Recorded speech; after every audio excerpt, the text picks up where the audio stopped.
We are watching Burning Sun Part 3. Stephanie did a 3-part series. I don't know if there's gonna be more parts. I'm not sure, bro. This is a 2-hour thing. If you guys wanna see part 1 and part 2, they're uploaded on my channel. Or you can watch the original. I'll leave the links in the description. Make sure to subscribe to Stephanie. She does amazing content. She releases weekly. It's insane what she does. All right, so make sure to go show love to her. If you haven't, like, comment, subscribe, and I don't fucking know, dude. Do whatever you want. We're watching this Burning Sun. Bada bing, bada boom. Bada bing, bada boom. That's what I said. Something very strange happened in Gangnam, South Korea. Something very puzzling for the investigators involved. They received a call that a safe had been stolen from a recently deceased person's home. A safe? The police show up to investigate. They check the house's CCTV cameras, and yeah, sure enough, a masked man with a hat breaking into the house. But it's not that simple. They end up leaving with this small safe. But the strangest part initially in all of this is the man, before he even breaks into the house through the second floor balcony, he walks up to the front door, What the fuck? jiggles the handle, then puts in a code to try to gain access to the house. The code is wrong, but it could be because the deceased family members had recently changed it. Yo. What the f? We 40 seconds in. But that would indicate that this person knew the homeowner. Why would someone rob a dead person? That's crazy. Even more puzzling is what's inside the safe. But what do you mean? Hold on, Stephanie. Inside the safe. There's a lot of reasons to rob some dead people. Bitch, I mean, I wouldn't. Me personally, I would not. But what they need it for? You know what I mean? I'm not talking about this specific instance, but I'm just saying, like, in general. Like, if some billionaire died near me, I'd be like, that's a nice watch he got on his body. Let me just take it. I wouldn't do that. It'd probably haunt me. There are a few pieces of jewelry, investment documents, and old cell phones. So three things. Let's say the thief wants the jewelry. That would mean that the thief's whole motive is to get money, right? I mean, nothing else in the house was taken, though. That doesn't make sense. All these designer bags and other expensive luxury goods are sitting right next to the safe in the closet. They are left untouched, just left. That's very, very strange. So if they're not stealing the safe for the jewelry, are they going for the investment documents? Well, that doesn't make sense either, because there would be virtually no way for the thief to gain anything from those investment documents. They could not be able to transfer a single cent, a single penny to their name. They could not pretend to be the deceased to gain access to their funds, because the home and the safe belongs to a high-profile K-pop idol, Kuara, who recently passed. There would be nothing that they could do with these investment documents. It was just way too high profile of a death. That just leaves one last thing in the safe. The cell phones. The old phones. Was there something on the phones that someone did not? 1, 2, 3, 4, 5, 6 phones? If you guys haven't watched part 1 or part 2, bro, just imagine what the is going on in here, dude. If you have watched the parts, bro, imagine the crazy dude. Not want the rest of the world to see. And does it have anything to do with the fact that months before Kuhara died, before she passed, she helped expose the Burning Sun scandal? Oh, shit.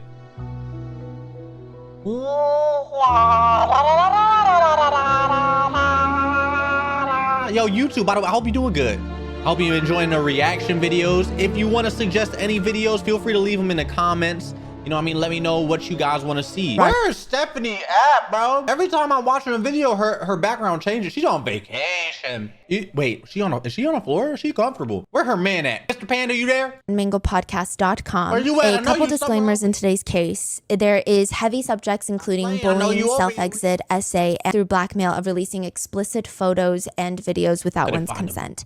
If that is something that might be too heavy for you, please go take care of yourself, and we will see you in the next one. There is also a part 1 and part 2 to the series, which will all be linked in the description. I highly recommend watching those first before the original videos will be linked below if you don't want to hear me talking nonstop about stupid shit, chat, okay? Feel free to check them out. Make sure to subscribe and like the video. W Stephanie in the chat. This episode, and if you have already watched them, I'm going to try to give you a somewhat brief recap before we get into today's episode, which will be the part 3 and hopefully final part of the Burning Sun case.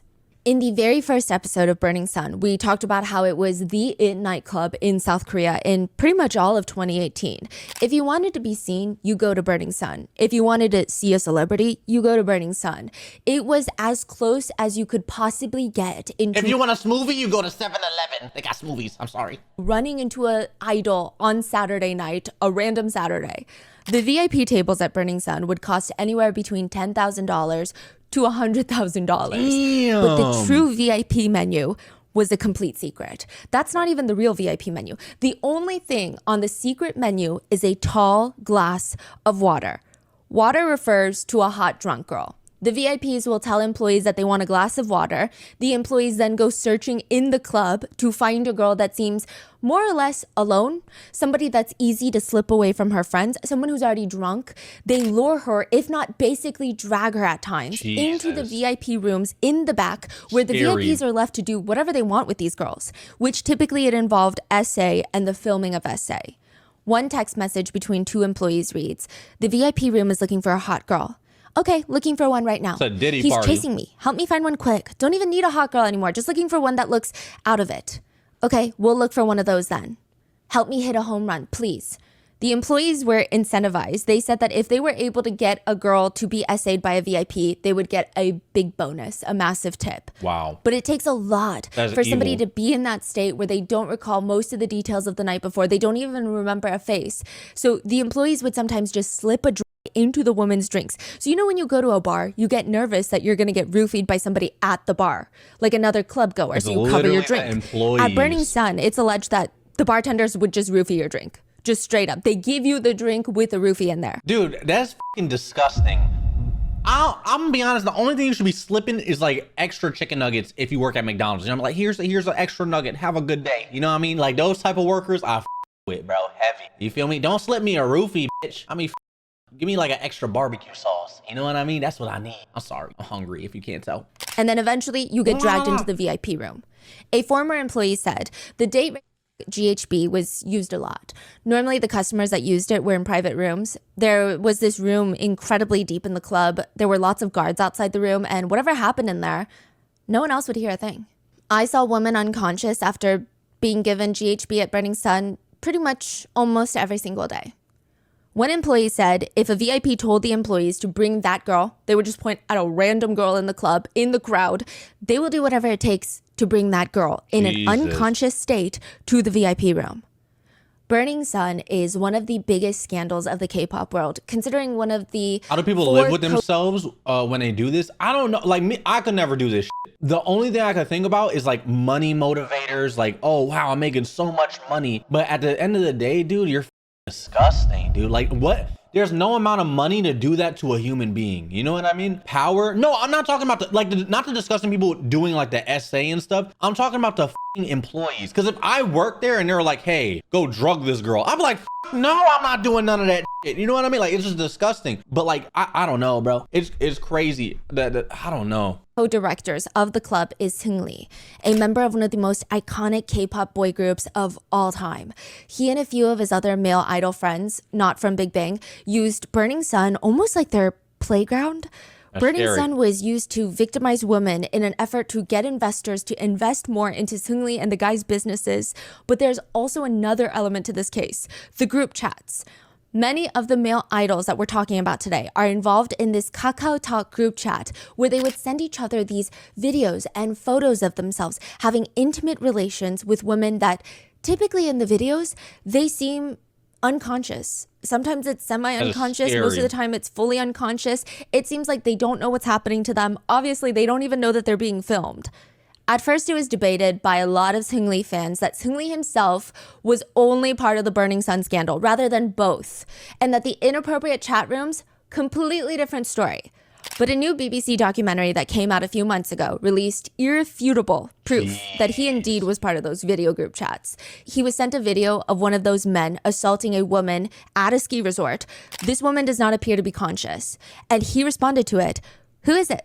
Additionally, a new video of Seungri has been released that shows him dragging a woman towards his table, a woman who clearly is trying to resist. Like he's about to She's hit her. using all of her body weight to resist going with him, but he screams at her, shut up, follow me." As a man, how are you just sitting there watching that shit, dude? Like if there's I don't know, bro. Is it like just not an American thing, or I don't know what the is going on, bro? If I seen that, I'm throwing hands. Me and my brothers are jumping the out of people. We don't give a fuck, bro. You feel me? It's disgusting what we're looking at. In part 1, we go through the inner workings of the club, how it starts unraveling near the end of 2018 when a random club goer, very controversial club goer, is seen on CCTV camera being hit by an employee of Burning Sun.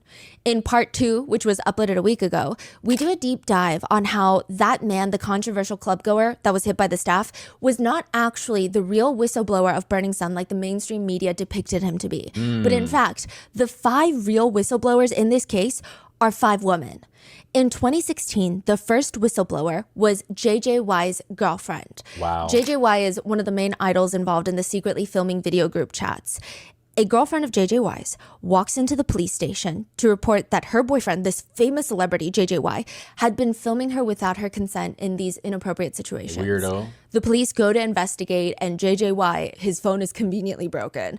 But since he's such a stand-up guy, he's gonna take it to a third-party tech shop to try and recover all of his files so that he can prove to the police that no such file of his girlfriend exists. The second whistleblower would be the girl that works at that said tech shop. She wishes to remain anonymous, but against fear for her own life. Okay, just some context here. Real quick, bro, before she gives context, chat, do you think, like, it's happening in other parts of the world, right? We already know. Like, it's fucking crazy what's going on in the world. When you really look at everything that's happening, do you think, like, how deep do you think it goes, though? You know what I mean? Like, do you think, like, government officials are there? I don't know, like NBA players and sports players and all that shit. You know what I mean? Like, dude, how crazy does it go, bro? Very disturbingly deep. It's scary, dude. That shit is scary. Absolutely, definitely, probably. It's deep, dude. Absolutely, bro. It's scary. I seen Stephanie's Epstein video. That shit was wild, bro. That shit insane. Korea is not the place that you go up against someone that has more money than you. Money almost always wins. It's actually known that when you want to pick a fight with someone, you consider your status and their status first. You got to think about who your parents are, how much money you have, where you live, all of these things before you pick a fight. Like, that's a saying because it's that difficult. Against all of that, she recovered all the files on JJY's phone, realized, wow, okay, this K-pop idol, JJY, and all of his other famous and powerful friends are doing some crazy, shady, illegal things. She secretly copies all the evidence into 3 USB drives. Whoa. And she keeps it for 3 years until she finally turns it in anonymously to an attorney. The third woman, a whistleblower, is reporter Park. In 2016, she reported on the fact that JJY was being investigated by the police because his girlfriend alleged that he had recorded videos of her. Since at that point, she doesn't have any concrete evidence or proof, even just reporting on the allegation makes her receive these relentless attacks and cyberbullying. Reporter Park was doxxed, bullied, harassed, her number was leaked, she was scared for her life for 2 years straight. It was relentless. She was actually targeted by a group called the Anti-Feminist Group in South Korea. I mean, I think the name says it all. They're literally anti-feminist. Oh, shit, Mr. Panda, I knew he was there. I knew he was there, bro. That motherfucker just like me, dude. You hear me? I'm telling you, I'm literally just like a Mr. Panda watching this shit. We both hit a what? Feminist. They think feminism is ruining the country. So she was scared for her life. For 2 years straight, it was relentless, like I said, to the point that she miscarried twice and lost her ability to conceive. The fourth whistleblower was reporter Kang. She actually starts reporting on Burning Sun 3 years after reporter Park. She saw what happened to reporter Park. Reporter Park almost lost her career. It ruined her life. And reporter Kang still took her attorney's friend's request. She gets a call from an attorney friend and he's like, something very strange happened. I opened up the mailbox at the office, the law office. We have 3 USB drives of very suspicious videos on there. We need to investigate. In 2019, she starts sorting through all the evidence and writing articles on it. However, she realizes she can't take this to the police. I mean, yeah, she can write articles, but without releasing concrete proof and getting the police involved, it sounds fake. It sounds like, oh, well, this sounds like a crazy allegation against some of the biggest idols. How do we know we can trust this woman? She can't take it to the police, though, because according to the group chats, the guys have a higher up in the police involved that, quote, helps their problems magically disappear. Scary. Who knows whose hands this case is going to end up in if she turns it in. Do you know how scary that is, bro? You don't know. You can't even go to the police because they have someone in their pocket this is literally straight out of a movie. If they don't turn this into a movie, I promise you, you know, like this could be a TV show. How crazy it is. And perhaps it'll magically disappear as well. So that means she needs to figure out who this police official is. But she's stuck. Nobody wants to help her with this case. Nobody wants to get involved. It's so high profile. It's messy. It's got elements of sex and feminism and like things people just want to stay away from. It seems like too much trouble until she receives a call from Kuhara, the GOAT, a K-pop idol who recently tried to self-exit. And she tells reporter Kang she wants to help. She was friends with fellow K-pop idol Choi of FT Island, who was part of those group chats with the inappropriate videos. And she believed that she could probably get him to tell her the name of the police official. Dude, are they all K-pop idols in this fucking group? Is that why it was such a huge thing? Chad, that's scary, bro. That's so scary. That is scary. That is fucking insane, dude. That's scary as hell. Bro, they're going on stage. They're meeting fans. They're doing meet and greets and shit. That's wild. And they're doing all this. I don't get it. I don't get it. You're on top of the world, bro. Why do you gotta be weird? It's actually only through Kuhara that reporter Kang is able to get that name. And then a few months later, Kuhara is found dead in her apartment.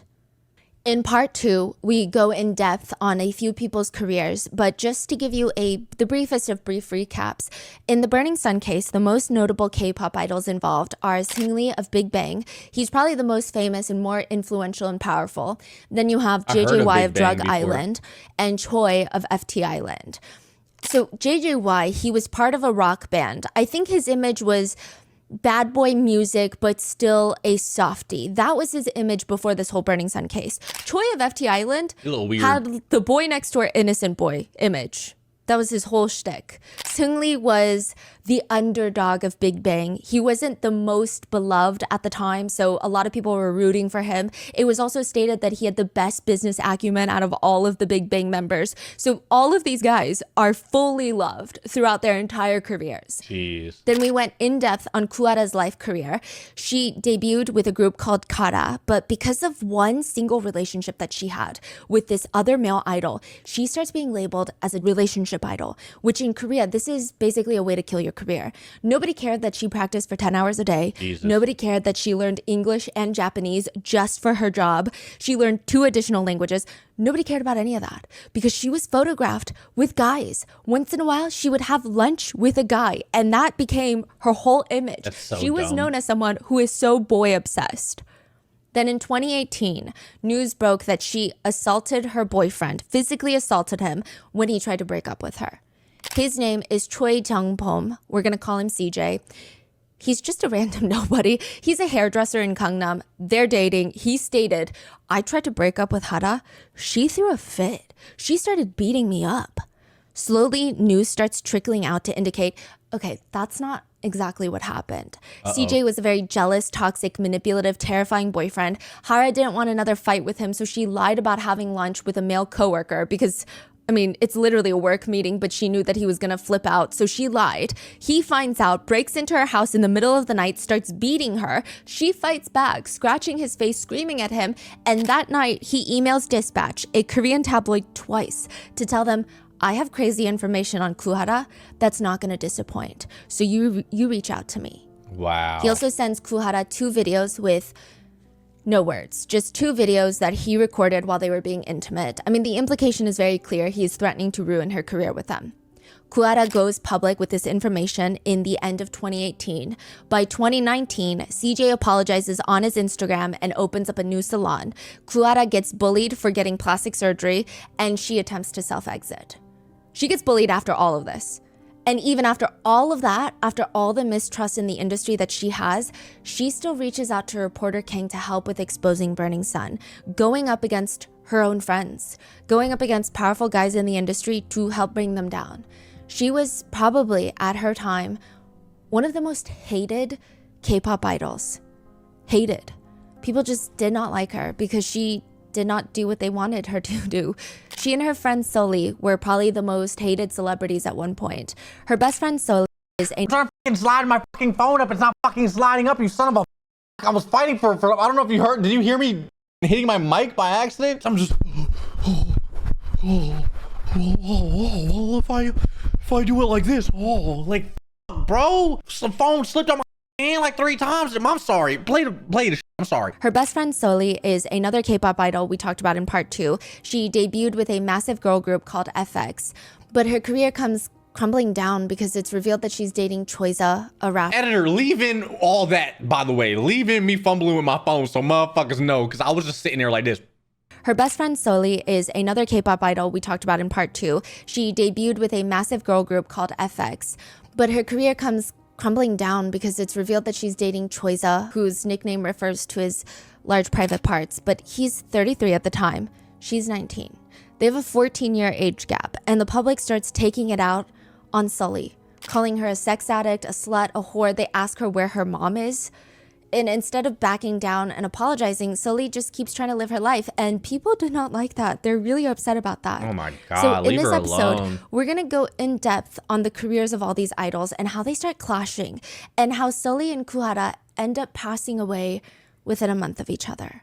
And how there are rumors that Seungri is trying to open up another club right now, since he's been released from prison. What? He's trying to open up basically another Burning Sun. You're lying. I implore you to watch part 1 and especially lying. What? If they let him open up another club, that is insane. That is literally just another catastrophe waiting to happen, bro. That is the dumbest you can possibly do. What the fuck are they thinking? YouTube, I got food. I hope you got food. Part 2 before watching this episode, so things will make a lot more sense and you get a fuller picture of the events. But with that being said, let's get into it. We're going to start going from 2015 through 2019 through the timeline of events and how everything escalates. By the way, I wish she covered everything in like 17 minutes. It wasn't super in detail, but I like these little recaps. I wish she did a lot more of those. Into 3 idols in jail and 2 gone.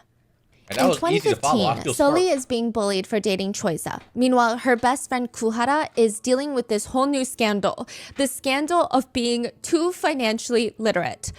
Kuhara's bandmates, they went on this show and they said that, oh yeah, we nicknamed her the Queen of Financial Skills. She had saved up most of the money that she earned. She bought this single family house in Gangnam for, at the time it was like $838,000. She didn't even live there. She rented it out, making $5,400 a month. And then she sold it for $1.5 million. So she made both rental income on that property and capital gains on the investment property. I mean, she's been doing this with multiple investment properties throughout Seoul. A real estate agent would later say, the locations Kuhara chooses are really optimal. She's able to pinpoint areas where land prices are expected to rise steadily. This is impressive, considering previously netizens commented that Kuhara has no talent whatsoever. Well, now those same netizens are pissed. They comment, these clowns earn way too much money. She acts like a psycho attention whore, but the reality is she's just super rich. What the f? It seems like she's doing this to cut back on her taxes. Athletes and celebrities get paid way too much. Talk about luck. She's literally good at nothing for a kid, not even an ounce of talent. Ugh. Why are they hating? Literally cannot win. I do want to say that both Hara and Sully had their fan base, obviously, that loved them and would go to war for them. But that group was nothing going up against the amount of hate that the hateful group was sending. I mean, they would flood their comment section. Meanwhile, Seungri starts organizing sex services in 2015 for Japanese investors. 2 brothers. Japanese investors were flying into South Korea to meet with Seungri. Seungri made sure to prepare an itinerary for them a month in advance. A luxury car would pick them up from Incheon Airport with sex workers inside. They would be driven to a luxury hotel where the sex workers would further provide additional services, mainly whatever the brothers wanted. 2015, so that's way before, 3 years before Burning Sun. Yes. Do we know what kind of business he was doing? He was opening up other bars. He had one bar called Miltang Pocha. He had 2 bars/clubs called Monkey Museum, one in Korea and one in China before Burning Sun. He was always trying to start these businesses. He has ramen shops. He has restaurants. Yeah. That's crazy because you would think he already probably has a lot of money. Yeah. He has all the influence, all the clout. Whatever restaurant or bar he opens, people will go. It seems like he has and I mean this with the most disrespect possible. I think that he has an inferiority complex. Because all of the other Big Bang members, a lot of them are talented, or a lot of them are talented and very conventionally attractive. He was known in Korea at the time, I recall, as being the one that just didn't really have either. Yeah, I remember. Yeah, He was like the last member to be added on, I believe. Yeah, so a lot of people felt that he wasn't necessarily that talented at singing or dancing or stage performance. Damn. And they added that he wasn't the most conventionally attractive in the group. So there are other group members that are considered not conventionally attractive because that's literally how K-pop works. But they're so talented at singing that they're so beloved. Yeah. But I mean, I think either way, if he's talented or not, good looking or not, Yeah, it doesn't matter. it doesn't matter. He Yeah. already has all the success. Exactly. Like he's already made it. Any business he opened, he's made it. Why are you still doing all these things? Like, I don't even know if it's just money. Like trafficking women, doing all of these things. Yeah. Like, it's just evil. He's literally asking the questions I asked on part 1, bro. It and chat was telling me it's about power. Apparently it's about like people, or like if you, I don't know, it's not about money, it's not about whatever. The people just like having power over other people, you know what I mean? And it does come from like an evil, sick f***ing place, you feel me? But that's the whole like dynamic there. It's weird. Maybe y'all have telepathy? Yeah, me and Mr. Panda have telepathy. It's evil. I think it's ego. Like he would rather be evil and try to get a little bit more over people.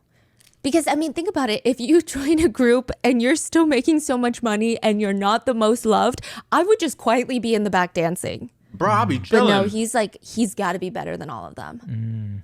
It's so weird. In December of 2015 and January of 2016, Seungri provided sexual services to Japanese, Hong Kong, Taiwanese, and Korean investors 29 times in 2 months. Damn. This is also very illegal. Sex work is illegal in South Korea. It's actually considered sex trafficking at this point. So because he's facilitating it. In 2016, Hara and Sully have their first joint controversies. So 2016 is really when things start crumbling for the girls. This is just the start of a string of controversies surrounding the girls. And you're going to sit back in 2024 and think this is the most ridiculous thing I've ever heard, but just bear with me. Okay. In 2016, they post pictures from a personal photo shoot that they did together. So it's not done by their agencies. One picture shows them both wearing these white crew necks, just hoodies, posing in front of a white wall. Neither of them are smiling. It's all very aesthetic. But the photo that netizens have a problem with is they're both wearing the same shirt. So imagine an oversized t-shirt. They're facing each other and they've both put their heads in through the t-shirt hole for the head. They're sharing one shirt. Right. And it appears that they're naked underneath. It doesn't appear like they're wearing pants or anything, right? So they're both in the same shirt and they're both unclothed. But the main issue that netizens had is the shirt reads very clearly, Johnson & Johnson's baby oil. Sully, Is this an ad? Or? Do we not like them? Okay. Do we not Sully like and Johnson Hara Johnson? are accused of taking Lolita-esque pictures. The comments read, they're basically infantilizing themselves, is what the comments accuse them of. What do I mean? Because baby oil, but yet they're naked. It just, the juxtaposition, they said, was very uncomfortable. A lot of the haters. Who cares? I will say, general consensus for this controversy in South Korea was a lot of people didn't like it, but you had a strong group of people that wanted them to basically be killed for it. Wow. Like a firing squad and everything. You would think that they killed a baby. Jesus. The comments read, is this necessary? Are they both crazy? What's wrong with them? Why take such Lolita-esque pictures like this? The pictures always look submissive or sleepy with blushing cheeks and bedroom eyes. The models always look like they're ready to be dominated. This isn't innocent at all. I hope Johnson & Johnson sues them. How dare they use a baby product for an inappropriate concept like this? Haters even went as far to email Johnson & Johnson to take legal action against the girls. Another comment reads, I honestly thought the picture was maliciously photoshopped, but the source is actually Sully's Instagram. Some angry netizens even went as far as boycotting all brands promoted by Sully, even emailing Johnson & Johnson stating that they need to sue her. Sully responds by posting a picture on Instagram and writing in her caption, Lolita, Lolita, don't go overboard, leave insult somewhere more appropriate and just look at my pretty face instead. So in Korean, it's more like a poem, I guess. Now, some netizens said the girls were promoting Lolita culture and that the photo shoot itself was, quote, like, and in bad taste. What? A few things to note here. The photographer they worked with is pretty well known in the industry for his Lolita-style photo shoots. He has a whole controversy later for literal crimes, but at this point, nobody knew any of that. They just knew the photographer's name that did this. He loves Lolita, but the girls are the ones that are being burned at the stake for it, When this photographer, that's all he does. Some discourse would say, yeah, I mean, I think most people can agree that the photo shoot, maybe not the best thing they could have done, but some small discourse about it was, what about the industry? I mean, both these girls joined the industry when they were so young. They were sexualized in their youth before they were even of age and sold it to the mass markets. Nobody complained about being like then, but then the girls do something like this from their own free will. Again, not the best photo shoot, but they are seen as these wicked, evil, conniving, sexual, disgusting people Double who want there to standards. be more disgusting men in the world, who want all children to suffer. It's like the weirdest thing. Like the assumptions and the lines that are drawn out of this are just abnormal.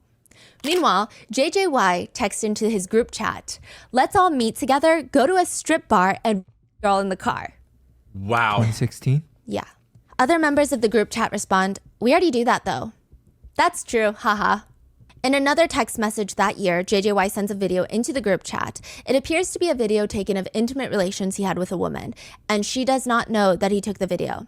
He texts along with this video, it's hilarious that I fucked the third floor hallway, recorded the whole Seungri and his Damn, friends Stephanie going in. She's swearing more than me. open up a new establishment called Miltang Pocha, and through text they start talking about how they're going to know evade she's taxes reading. on the business. Oh, there's this crazy gnarly quote in their text message where they go, this is why I love Korea. Basically saying they love Korea because it helps them evade the law. Wow. Instead of registering their new bar as a bar or club establishment where the taxes are higher, they said that they were going to establish it as a restaurant. And when people are dancing, because that's what you do at a club, he was just going to tell the government officials, they're just walking around. They're dancing in place. Yeah. Seungri sends nude photos of 3 fans he meets during his China fan meet. They're naked, laying in bed, and it's likely that he took it without their consent. Wow. He will actually be charged guilty of this photo later on. This is in 2016. Before He sends a photo of 3 girls on the bed. 3 of his Chinese fans after a Chinese fan meet, which think Wow. about the power imbalance. And then on top of that, it looks like it was taken without their consent. In 2016, the guys go on that ski trip and they start sending multiple videos and photos of themselves having intimate relations with women that appear to be unconscious and unaware of what's happening to them. Seungri is not on the ski trip, but like I said, he is in that group chat. In 2016, another major incident takes place. JJY and his friends are at a fan meet. After the fan meet, they end up calling up a woman they know. Some sources state that this woman is a fan. Some sources state that she's just a friend. Perhaps she could be both. Either way, the power imbalance is still there. They call her to come over and hang out with them at the hotel. But after that fan meet, she would later state she had a few drinks with them and she doesn't remember anything afterwards. Oh, no. When she woke up, her head was aching and all her clothes were off. One of the guys was next to her and she started panicking and asked, what happened? What happened? And he's smiling at her, asking her, oh, you don't remember? And he just starts laughing in her Wow. face. She states she does not remember a single thing. She said her head was swollen. It felt like she banged it. The whole thing was just humiliating and startling. The next day, the guys talk about it in the group chat. They state they basically gang R-worded the girl, and she was so drunk she almost cracked her skull. They said they were nervous, thinking she was gonna die or have a concussion, and the sound of her head cracking when she fell was just too hilarious. JJY responds that they almost got caught because one of the guys was filming her and turned his flash on. He literally says, you your flash on. Like almost woke her up. Yeah. What? Wow. Lock them up. What the is that? And then they respond, it was so hilarious. That same year, in 2016, JJY's ex-girlfriend walks into a police station and reports that her boyfriend, K-pop idol, has taken explicit videos of her without her consent. Which we go more in depth on this one, but I will link those parts below. She goes to the police, That was he in part sends his 2. phone, and journalist reporter Park, remember? Starts writing about it. She gets death threats. It's a whole thing. This is all in 2016. That's crazy that didn't even blow up in 2016, 17, Wild. 18 until later, until finally the Burning Sun thing happened. Until 2019. Right. In 2017, this is Also, Paul, one, you shouldn't be like f***ing your fans. That's just weird. That's like there's a parasocial, there's an imbalance when it comes to like there's a power dynamic there that is a whole thing in itself, right? But let's say you do want to f*** a fan. I'm sure though they're down to f***. You know what I mean? Why are you drugging them. Like there's so many weird layers to all this shit, dude. And also, like, dude, another layer is like you're famous and rich. Just go find some random bitch. You don't even gotta be your fan. Like, what the f are we talking about, bro? The whole thing is just weird to me. It's a big year for the people who hate evil, on bro. Sulli and Guhara. Starting off in the beginning of 2017, Sulli and Hara post a series of Instagram pictures. Now, I feel like these pictures would be really aesthetic now, but I guess in 2017, they're not the typical conventional pretty K-pop selfies people were seeing back in the day. These photos look a little more avant-garde. Photography, editorial pictures rather than just modeling pictures. They're black and white photos of them, fresh face, no makeup on. This becomes a scandal. The comments are, I can't even read you most of them because they're really racist, but the gist of it is stating that the girls look like they're part of a tribe. What? Wait, what? Yeah, so I guess... What kind of photo is it? Just selfies of them, not smiling, staring into the camera, and their hair is a little frizzy, and they have no makeup on. What? And people are hating because why? Stating that they look like... just like racist comments comparing them to... It's like some incel shit, dude. These haters are all like incels, bro. You feel me? It's like the equivalent of like some little nerd on Twitter like under Pokemon like, this is what you look like without makeup, head ass. Like, it's just stupid. You know what I mean? Like, it's like super incel. I don't know. Yeah, I can't even repeat. Wow. Haters are commenting that they look like refugees. Someone comments, Sulli has ugly eyes and Kuara looks like she's getting old. I bet all they do when they meet up is take pictures of each other. Hey, take a picture of me. They really have nothing going for them other than their skin tones, because now that the photo's in black and white, it's just ugly. Basically, you have nothing going for you. You're commenting and just hating. You have nothing going for you. Saying they're only pretty because they're pale. Another person comments, are they on drugs? This is a scandal. Then there's Soju Gate. Sulli and Hara are live streaming on Instagram. Both girls are in their early 20s, so well above the drinking age. I mean, this is legal. It's the two of them. It looks like they're home. They're eating Korean barbecue, giggling, having a good time. When they look at the soju bottle and it's their friend on there, a fellow idol. So they're like, okay, then we got to do a taste test to support our friend. So the comments on this, as they're drinking the soju, reads, they don't seem normal in the head. This is so sick. Dumb bitches only upload pictures of themselves drinking every day. One and the same, these two. Jesus. They're both has-beens who try so hard to get attention. They're not even drunk. They're just like taking a shot of soju. Then Kissgate. This is a whole scandal. The girls are celebrating Sulli's 23rd birthday, and there's these cute little gold balloons in the back. They're both wearing these matching dresses. Sulli's in the pink version, Hara's in the blue version, which, side note, the dresses are super cute. They're almost like what you would wear as a kid on your birthday, but not in like a weird infantilization way. Just, they're striped t-shirts. It looks very casual. It's actually quite innocent attire for a 23rd birthday. They're both standing there side by side in front of the balloons live streaming, and they're taking pictures, and then they turn to look at each other and they jokingly pucker their lips and they lean in and they so barely touch their lips together. It reminds me of a kiss that a mom would give her toddler. Very like, mwah, like exaggerated, mwah, that type of kiss. The comments read, they're literally insane. I wonder if Hara knows today is Kara's 10th anniversary. Why is she harming their image? They got nothing to do and just want attention. What? Other comments are fully questioning their sexuality. They read, I think they're lesbians. Oh my God, bro. Idol culture is the worst. Idol culture is the worst. Dude, I'm just saying, like, if I was a K-pop idol, I would just straight, like, go live. Where's Kenji? Where's Kenji? I don't see him. Is Kenji alive? Boom! Look at my ass. Oh, everybody gonna see my Oh, you see it? You see it? Yeah, take a good look at that. Yeah, how's that look like? Yeah. I look like Art Beats from Beat Sandwich. F you, buddy. You know, I'm just ruining everybody's expectations. Yeah, I'm afraid the two will announce that they're dating in the future. It looks like they're at least going to come out as bisexual soon. You think they're seriously doing it? I think they did it with each other. This was a controversy. A controversy. Those were the controversies the girls faced together in 2017, but Sulli is in a few controversies of her own that same year. The first controversy starts with an Instagram picture, and an article is written about it titled, Does Sulli Dream of Becoming the Kim Kardashian of Korea? What? The photo in question is of her laying on the floor mattress. There's like a mattress on the floor. She's wearing a slip dress. She's laying down and smiling at the camera.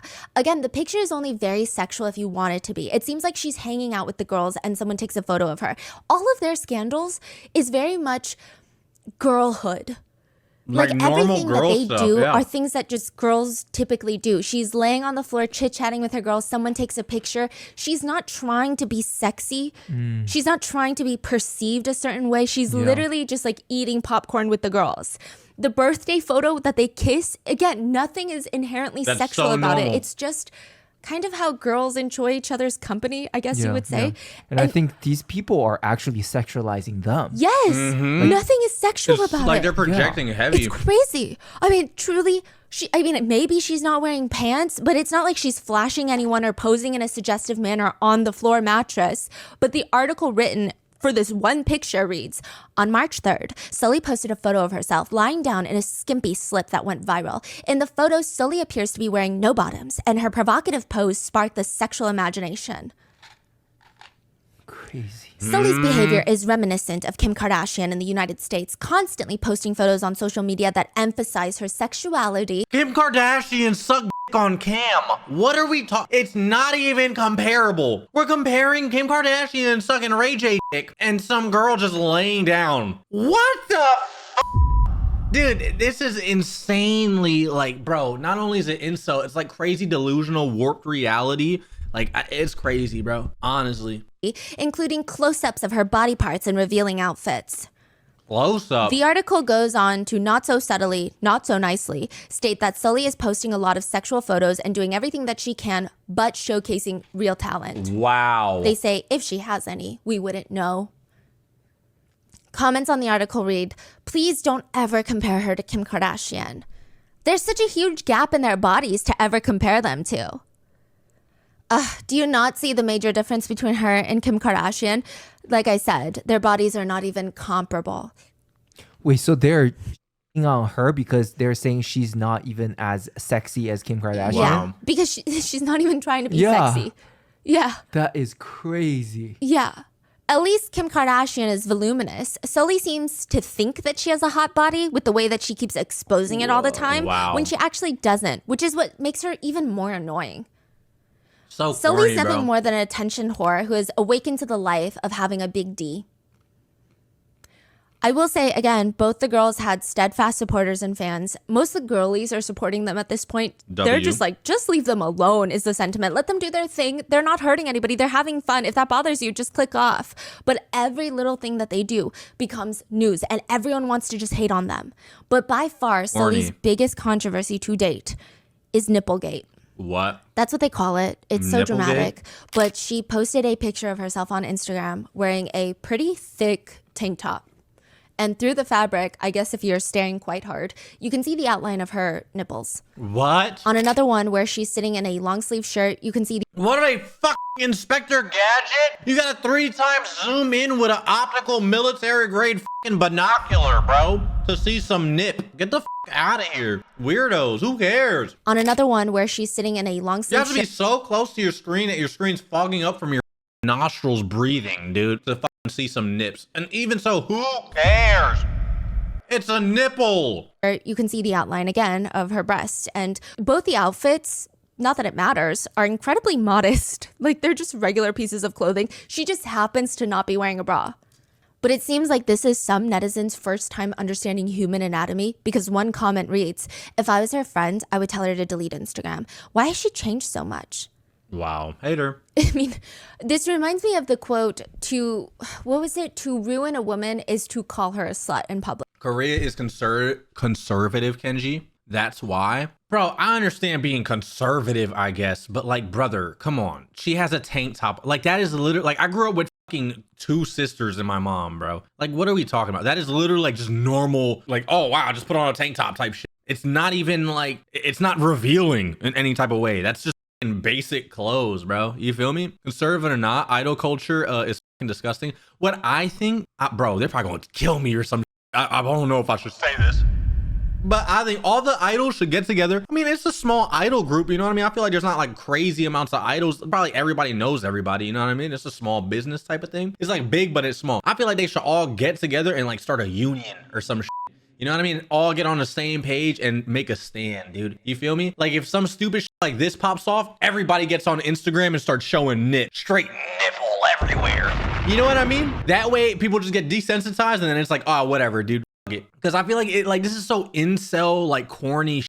This is like dudes that don't get no play, bro. You get no bitches and it's like, oh, a nipple through a shirt. Oh, like brother, when I walk down in a Walmart aisle, bitch, the refrigeration aisle, my nips are poking. My shit is going crazy. Like, what the are we talking about? Like, that's it. That's all it takes. And that's what they're doing to Sully. And it's pretty clear the negative comments, the cyberbullying, it's getting to Sully. She posts on Instagram a picture promoting her boyfriend's new song. The picture itself, this is Cheja. Her rapper boyfriend. And the picture itself is a funny image of her drinking soju. It's like a meme. And the caption reads, "There was a time when I thought it would be nice if I would never wake up from my sleep. Then my boyfriend showed me this song and it made me feel better and more stable. This is why I cried. I uploaded this post as a fan because the song was so good." Likely not helping Sully's mental state at the time is later in 2017, Sully and Cheja will announce their breakup. Meanwhile, Seungri, he's on top of the world. This is after he's facilitated the sex work of over 29 different women. This is after those text messages evading taxes for his business. He's made it onto the Forbes 30 under 30 list, obviously under his group Big Bang. But even outside of Big Bang's activities, he ends up opening up 2 new clubs, one in Seoul, another one in China. He also states that his ramen business is bringing in like $200,000 a month. Damn. Yeah. Didn't you see the video that the Big Bang members were talking about him? Yes. Yeah. It's I get into it. Oh, it's a whole thing. But yeah, I mean, he ends up opening up 2 clubs, one in Seoul, one in China. Again, like I said, this is not Burning Sun, but this is one of his business ventures. It's called Monkey Museum, which will later be under investigation for suspicion of tax evasion. And he starts promoting his new business venture, a cancer diagnosis kit. He announces while Big Bang was on stage at a Q&A panel, Seungri announces that he basically will cure cancer. This is obviously a full-blown exaggeration on my part, but he is weird. He tells the audience that prior to this, the only way to diagnose someone with cancer is to have them go to an oncologist, a doctor. They'll have to run scans and x-rays. It's a lot. But he's going to develop a cancer diagnosis kit where you can just essentially take an at-home test to see if you have cancer using your urine. G-Dragon tells him on stage to, as nicely as he can on stage, shut up. Basically, Jesus. Stop talking. What? He tells him, don't talk about things unless you can confirm these things. Like, make sure you do testing before you start talking about it publicly. Oh, so he's talking about something that he's looking to do or he's planning on launching. Yes. And G-Dragon was like, what are you talking about? And why are you doing this right now at a Big Bang event? Why are you talking like this? What are you talking about? And also, this is such a sensitive topic. Why? What are you even saying? You're not even someone in the medical field. Hey, is G-Dragon the one that raps really well and is kind of buff? Say it is, bro. Oh my gosh, say it is. I'm learning. Love G-Dragon. Yeah, yes. Come on, check. Come on, I'm learning a little bit. You're a random idol. Please stay in your lane. That's literally what G-Dragon is saying. But Seungri keeps going and stating that clinical trials were already complete. He would have a prototype March 2017, which he does not. And this was actually not a scandal at all. Wow. This never came out, right? Nope. Okay. And it was not a scandal, even though it really should have been. 2018, the photographer that did the Lolita baby oil shirt, the photo shoot for Sully and Hara, is investigated for sexual model. He is found guilty and sentenced to 8 months in prison. The girls worked with him 2 years prior and had no clue about any of these allegations, but they would still be dragged in the mud for working with a guy like this after the fact. Oh, so he was charged. Yes, 2 years after their photo shoot.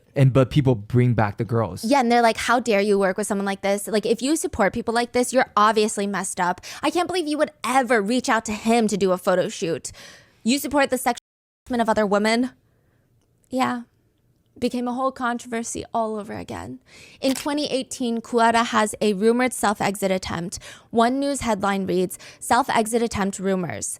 Kuara reps say that she was getting treatment for a sleep disorder. The agency denies her self-exit attempt, and it's unclear if it was or was not, although later she will have other attempts. But regardless, the comments read, as if she would die and leave all of her investment buildings behind. Haha. Kurata seems way too greedy and self-centered to actually die. Oh yeah, she'd totally die and leave all that money behind, for sure. Do you guys know her net worth? Why would she leave any of that? Never worry for a celebrity, especially one that owns her own buildings. How to cure insomnia? Go do a hard labor job for a day and you'll sleep like a baby. She'll sleep just fine if she works hard labor for 2 days and eats cup ramen in place of meals. I notice that people who are bored with nothing to do and no physical work in their lives, they have sleep disorders. She hasn't been working at all these days, so why does she have a sleep disorder? Does she just stay up all night playing games? In 2018, Kurata goes on a variety show called My Beauty Diary, and she meets a hairstylist, a celebrity stylist by the name of CJ Choi Chung. He look like a head. Why do he look like that? Like a head. My fault. He's known as the wannabe Yoo In, a South Korean actor that's very famous. CJ, the ex-boyfriend, has a pretty big reputation of being a pretty boy in Gangnam. Yeah. The two meet on a variety show and they start dating. Friends close to Hara would later say, things are just not going well. Even before the revenge video incident, they stated that when CJ would get drunk, his behavior would completely change. He was just this delusionally jealous boyfriend. Every time Hara would go out to work, he would accuse her of cheating on him, and he would start these exhausting, never-ending arguments. By the end of 2018, the situation with CJ will be made public, how he had threatened her with intimate videos of both of them, and the search Kurata sex video will start trending. By the end of the year, Kurata does a fan meet, and just compare this to JJY and Seungri's fan meets, where they end up sending inappropriate videos after the fan meet. Seungri, it was illegal filming versus actual assault, but JJY, he was charged with gang R-word after the fan meet. So just think about their fan meets. That's insane. Kurata does a fan meet where she brings a letter that she wrote, and at the end of the fan meet, she gets up and she says, there were so many things that this year happened, from happy to sad, and I also thought at one point it would be the end, but then there were fans that encouraged me even in that situation. So I just want to express my sincere gratitude. I'm sorry for constantly making you guys worried, and thank you. There's still a lot more I want to do, and I'm going to keep going for all the fans that have been waiting. I'm going to be very active in Japan and Korea in the future. So thank you. And she starts tearing up. Meanwhile, Burning Sun officially opens in 2018, has been open and operating with a lot of success for most of the year. Throughout the year, women are going to the police to report suspicious activities and instances of having just one singular drink or a few sips of a drink straight from the bar, not having any recollection of the rest of the entire night. That is The police do nothing about it. By the end of 2018, Burning Sun starts unraveling. The situation with the guy that gets punched in the club gets released. Authorities start their investigation into the club, and at first, Seungri tries to play it off as a few employees who have gone rogue. They hit a club goer, he didn't know about this, but the deeper people start digging, a lot more starts coming out about just how shady this club actually is.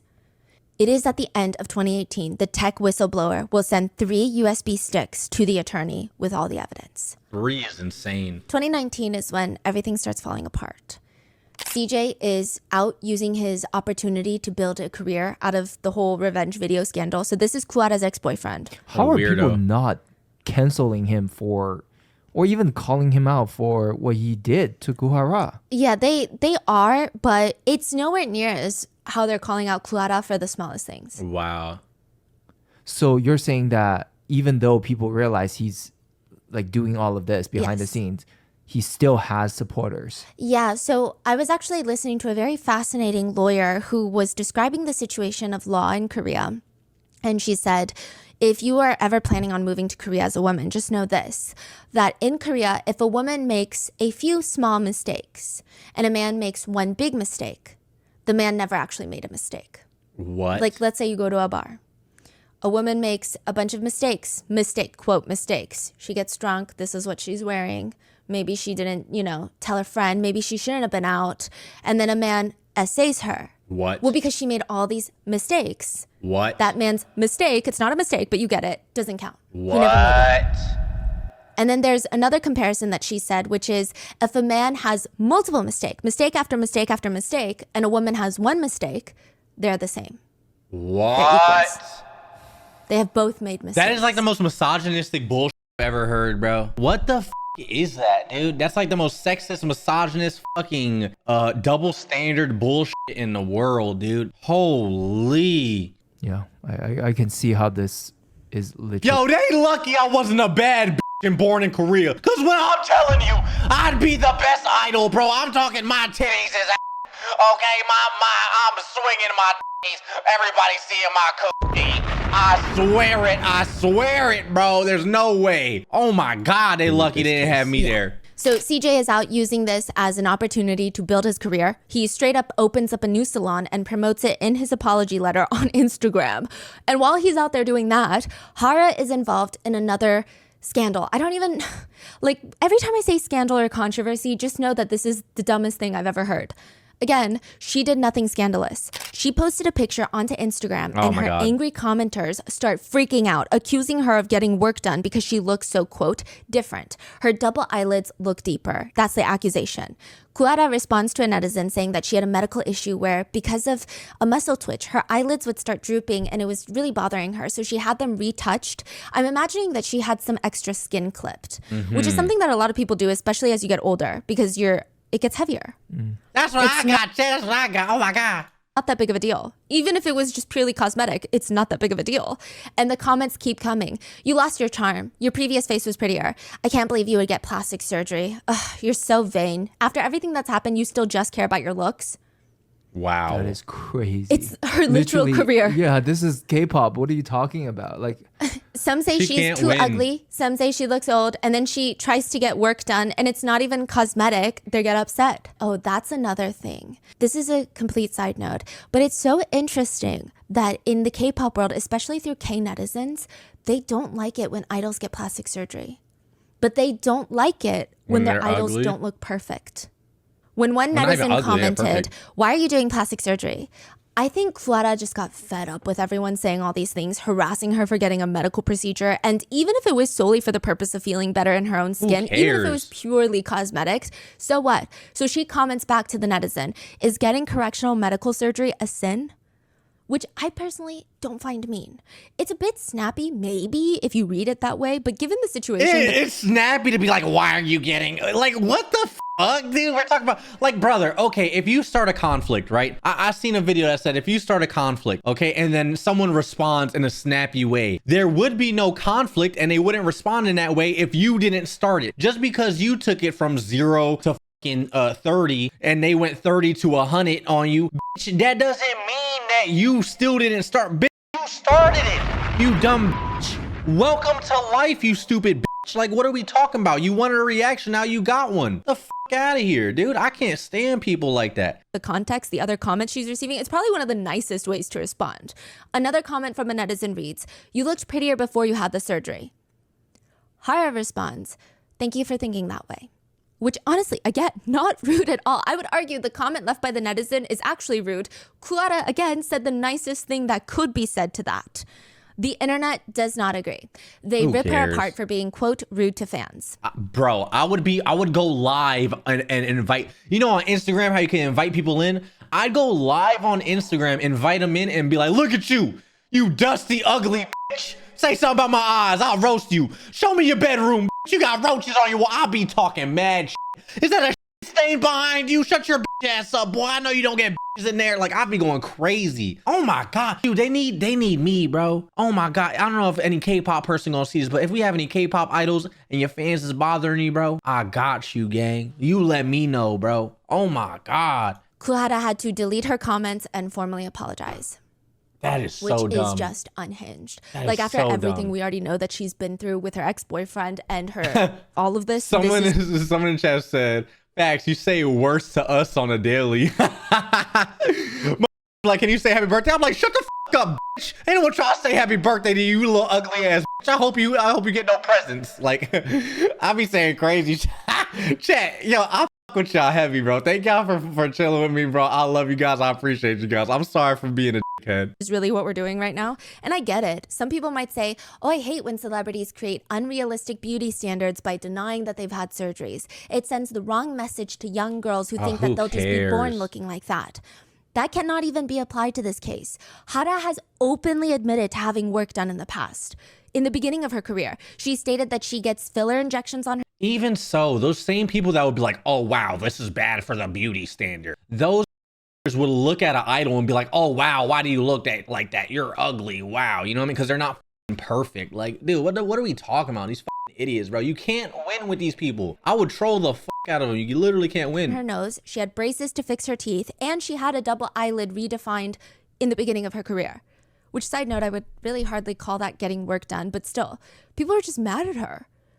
She later posts another Instagram picture with a lengthy caption, basically trying to get everyone to understand where she's coming from. She wasn't trying to be rude to a fan. She writes, ever since I debuted at a young age, I've suffered from a lot of malicious comments and psychological pain.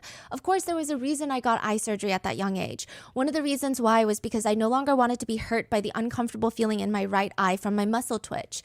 I feel it's better for me to be confident about the things that I want to be confident in. I never once thought I should take action against these malicious commenters. I'm always someone who just lives each day the best as I can. So I hope you can look upon me nicely, no matter what I look like now. I promise I'll continue to work hard to become a better person who takes responsibility for her words. A month later, Kuhara attempts self-exit. Jesus. Hara posts onto her Instagram, I'm tired of pretending that I'm happy and everything is okay. I don't want to cause concern and be a burden amongst other people. 5 days later, she posts another cryptic Instagram picture with just one word, goodbye. Jeez. After seeing this, Hara's manager starts freaking out, tries to call her, but call after call just keeps going to voicemail. They panic, rush to her apartment, where they find her unconscious. She is rushed to the hospital, and thankfully, they are able to save her. This is her first verified public self-exit attempt, but later her brother will admit that she's tried a few times prior. She takes to Instagram to address the whole situation. Her first statement is basically a formal apology. She writes, I'm sorry for causing concern and causing a big scene. In terms of health, I am recovering. I have been in agony for a number of overlapping issues, but from now on, I will harden my heart and try to show up healthy. I will overcome it and show you the best Hara possible. I feel bad for her. A little while later, her second post addresses the hate comments she's still getting. She writes, I will take action against malicious comments in the future. There's no excuse for malicious comments. For my mental health's sake, I want to become a person that you can look at with pretty eyes.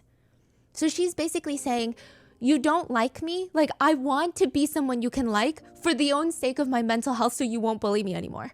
Jesus. Like, she's basically saying, I want to be that person too, okay?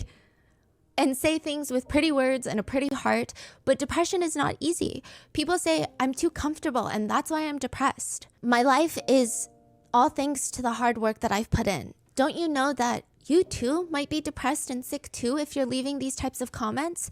Where are the pretty people where the pretty hearts that find broken hearts together and wrap their loving arms around them together?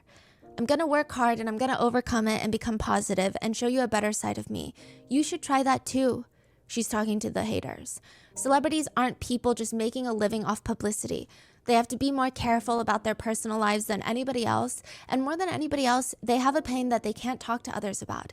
Even if they do, most people don't understand it. You're free to speak your mind and you can think about who you are, but you should think about who you are, what kind of person you are, before you spread that kind of hatred. Personally, I think it's really beautifully worded. I think it's a nice message for the people who have been cyberbullying her for a few months, if not years. She better than me, bro.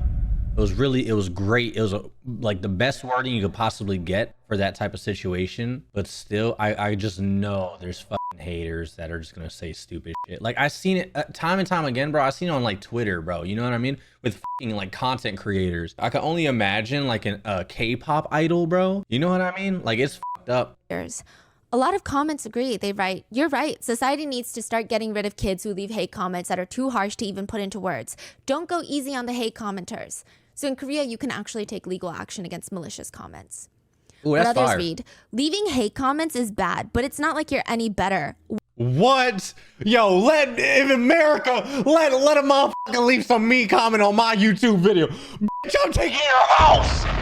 Yo mama's house. I'm taking your mama's slippers off her feet.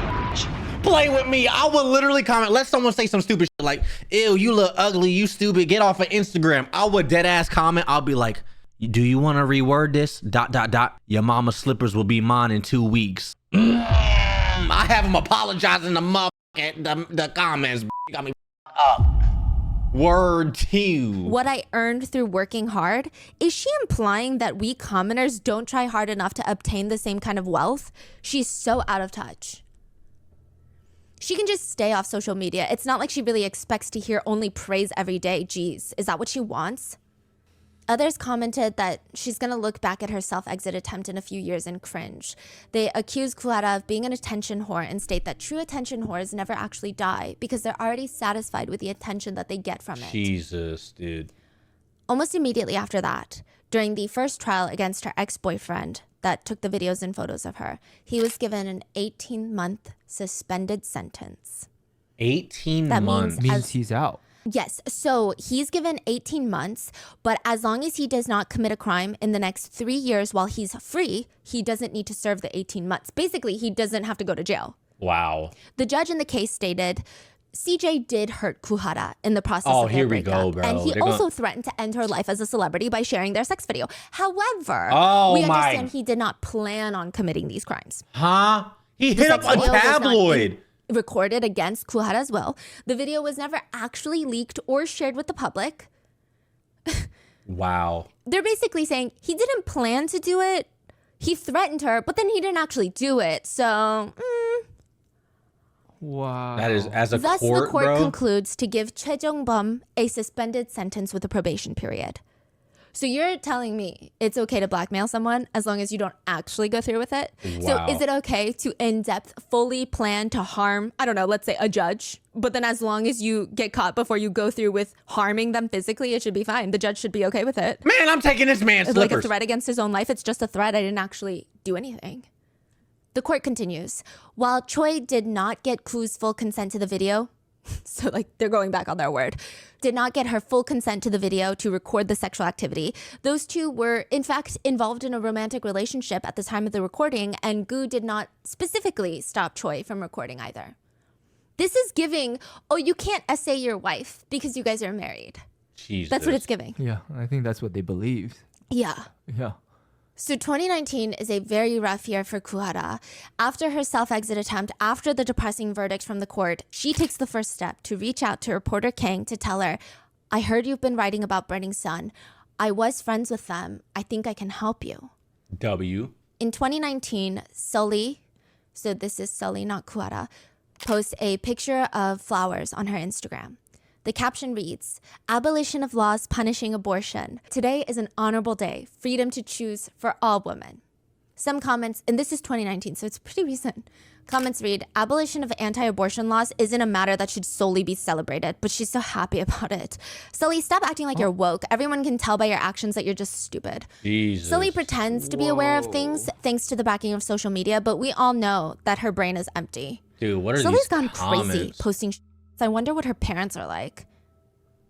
2019 is not a good year for Seungli either, JJY and Choi of FT Island. JJY is arrested and reporters hound him at the airport. There's a female reporter that approaches him and is like, is everything you said in the messages true? Because the Kakao messages get leaked at this point. Oh, shit. Just responds sorry, and all the reporters, it turns into a mosh pit at the airport. The reporters keep asking, is it true that you secretly filmed women? And he's just holding on to this one bodyguard for dear life. After the airport incident, he publicly announces that he will be quitting the entertainment industry, which is a lie because he's coming back.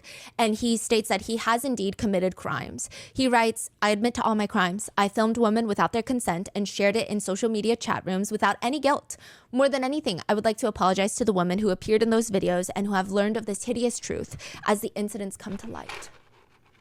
He is promptly arrested and he will be sentenced to 5 years in prison. Choi is quickly arrested as well. And by mid-2019, things kind of start looking better for the girls. Maybe the tides are shifting. Kuara signs with the new Japanese agency. She releases her first single as a soloist. W. Kuara's own brother says, obviously, things don't just magically disappear. Her depression is still there, but it appeared that she was feeling more stable. He says, she looked better than I thought she would. She was even encouraging her brother and her sister-in-law to go visit a doctor. She was helping pay for their doctor's visits so that they could try and have a baby. Wow. She just was really excited to be an aunt. It seemed like she was entering this new phase in her life. Same with Sully. Sully does an interview addressing the hate comments. She literally goes on a show called Night of the Hate Comments, where the hosts bring on celebrity guests and read comments with them to talk about it and address them to a degree. It's kind of like Jimmy Kimmel, the celebrities reading mean tweets, but a bit more discourse. The celebrities will usually talk to the host about how the comment makes them feel, if there's any validity to them, if they're true, if they're not, why it started. In one mean comment, they talk about Sully. Someone will bring up a mean comment of like Kenji, why you smell like mayonnaise and cheese? And I'll be like, this comment right here made me feel sad because I shut the fuck up. I'm sorry. Being an attention seeker. To which she responds, I think it's a valid comment because aren't we all attention seekers at the end of the day? Like, don't we all your kind of whole want job attention? Yeah, your eyes on you. So it's like, I feel like she's very in tune with emotions and people. I feel like they are being more authentic Yes. on social media. They show a little bit more commonly shown as the K-pop idol image, and they get bullied for that. Meanwhile, these three guys have the perfect image and they're committing some of the most heinous crimes in the K-pop world behind the scenes. You know what I mean? And then behind the scenes, they're in fucking hate group chats, you know, doxing, doing weird shit. You know what I mean? Enabling doxing. Sound familiar, don't it? It's like out of this world. I mean, all these girls want to do is post some creative photos and just be artsy. They're just very creative. The host asks her, is that why you continue to post no bra pictures, even though you know that you're going to get some crazy reactions and cause a big controversy? So these are talking about how she posts pictures without bras on. And she said, when I first posted pictures of me without a bra, there were so many different reactions. And I do think that, yeah, I could have gotten scared and just hid and never posted those things again, but I didn't. I kept posting because I wanted people to realize it's not that big of a deal. I just wanted the prejudices to disappear. She said how at one fan meet, a fan came up to her and whispered, "Onni, I'm not wearing a bra today."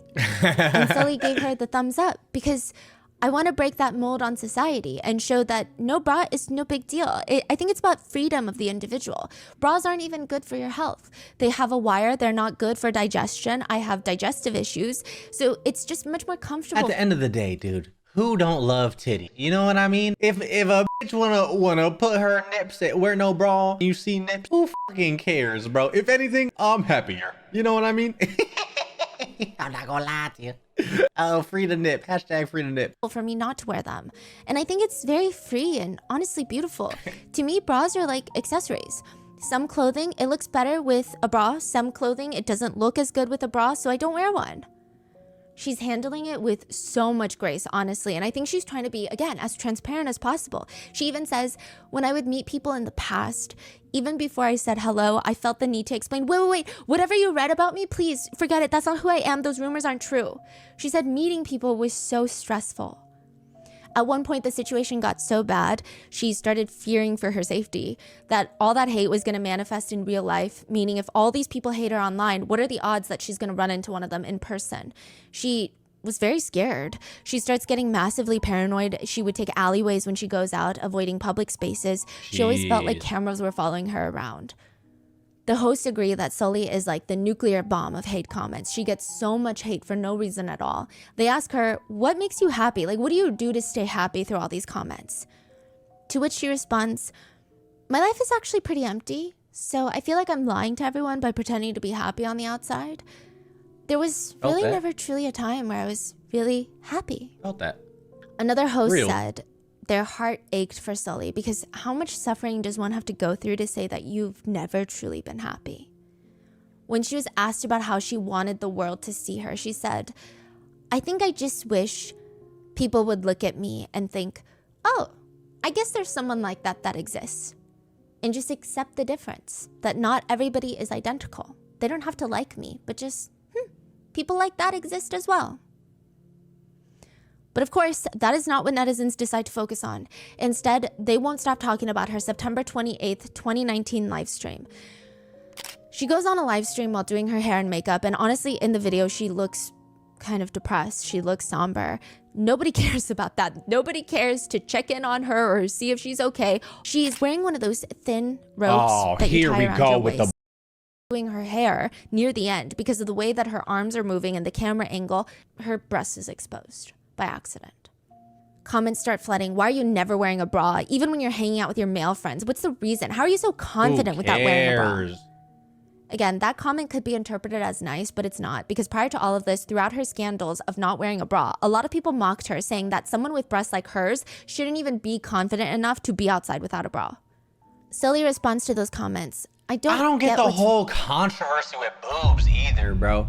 Like, chat, I don't know if you guys ever watched the Smash or Pass videos. I made some videos with my mom. What's it called? We had Chris draw my mom as an OC, and people were like so upset. And I'm still getting comments to this day about, oh wow, why does your mom have big boobs? Oh my God, why do you draw your mom with big boobs? Brother, I told my mom about this. She's like, they're not big enough. Like, what are we talking about? Still, yes, to this day, bro, it's like weird. I genuinely don't get it. I'm so happy I'm a fucking dude and I don't have to deal with that constantly. Because just imagine if I was like a girl, like VTuber or something, and then people are just like, oh well, your titties, oh titties. Like, why is titties the topic? I don't get it. What is the fascination with it?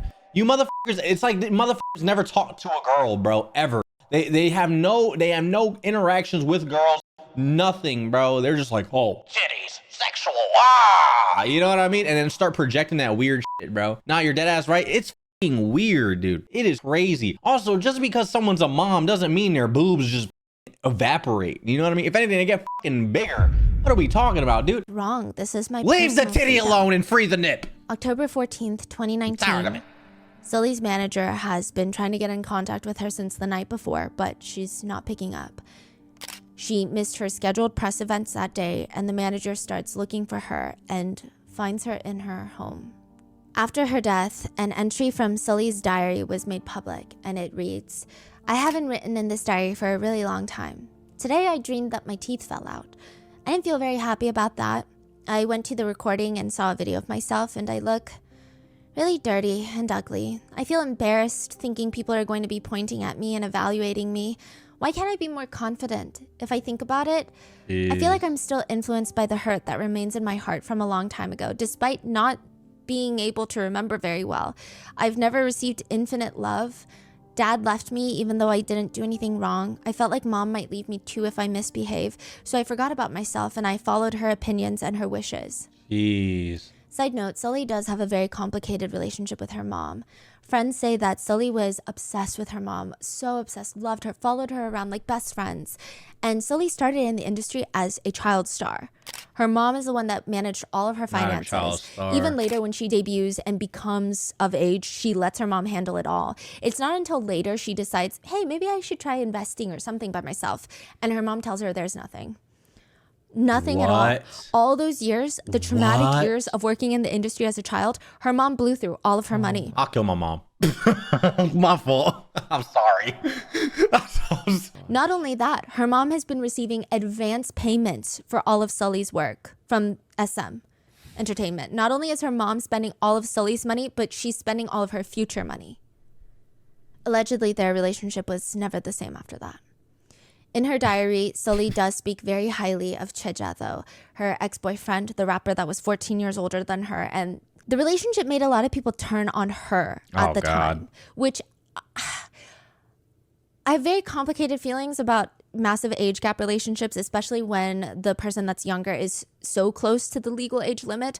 But a lot of people turned it on her, which is weird. I just didn't expect that. Usually it's on the older person because they bear more responsibility. They're the one with the power. That's like those weird seniors going after freshmen, and then you're like yelling at the freshman, why are you f***ing with a senior? Why? Like, why is that super senior around with a freshman? That's the better question. Like, what the f are we talking about, dude? You know what I mean? Balance, right?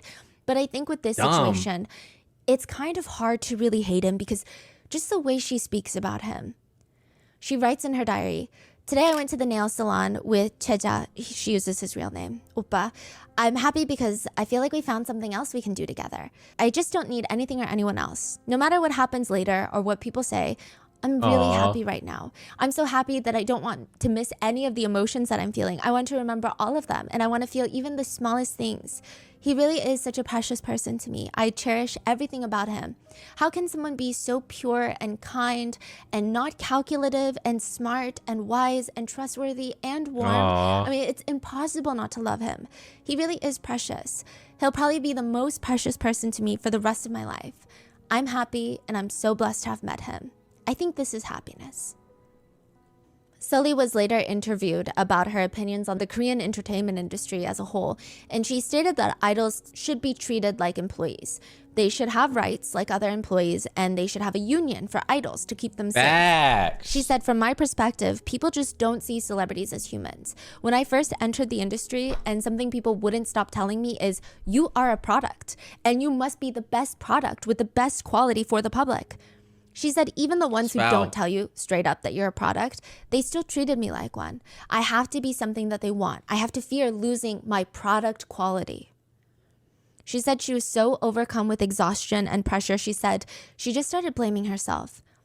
She states, the only thing I could control was when I caused myself pain. So I blamed myself and I put myself down, and I think that was the only control I had. That's why it was so difficult. I never thought that the system was wrong.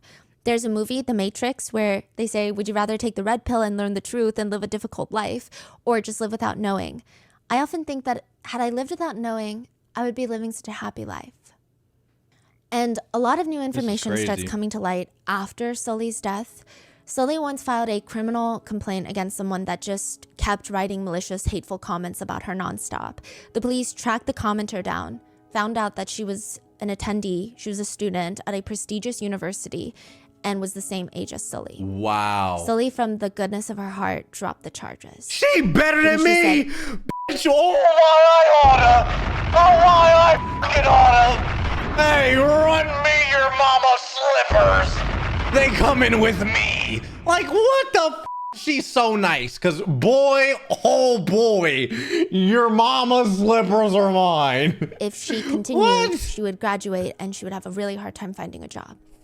That The university student wrote a very long letter to Sulli apologizing, stating she was very sorry that she commented, and she didn't think it was such a big deal at the time because Sulli probably wouldn't even see it. She was just stressed at the world and her own life, and she took it out on Sulli. That doesn't make it right. Sulli's whole message was, you don't have to do what she does. You don't even have to like what she does. But she said, I just wish we could all treat people with more kindness when talking to others.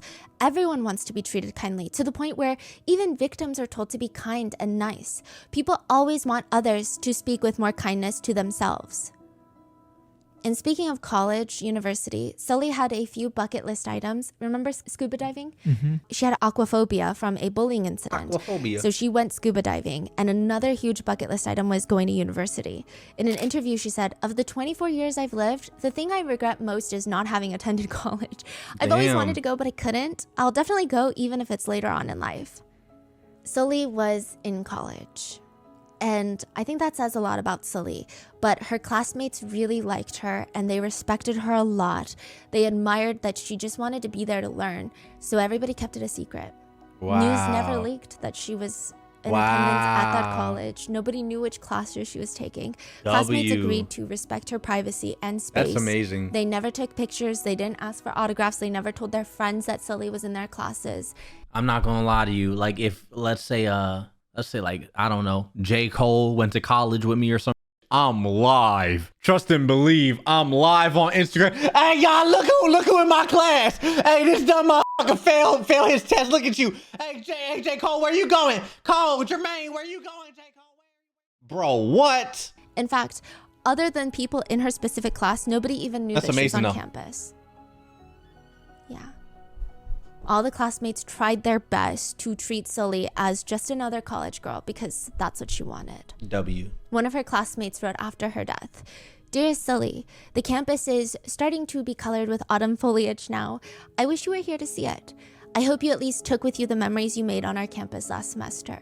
It is more than enough to us if you found any happiness at our school. Wherever you are, love and be loved to your heart's desire. We love you, Sulli. Please be happy. That's sad. Bro. October 15th, 2019, the day after Sulli's death, Kuhara starts an Instagram live stream. where she seems emotionally unstable and incredibly distraught. She starts crying. Sully, I'm so sorry. Onni is in Japan right now and I can't go back. I'm so sorry. I'm so sorry that I can only say goodbye to you in this way. I'm really sorry. In the place that you're going, in that world, do whatever you want to do and be happy. And Onni will keep working and live. And everyone, I'm okay. Sully and I were like really close sisters and I just wanted to say goodbye to Sully. And so I opened up a live and I'm sorry. Please just don't worry about me. I'm sorry, Sully. Goodbye.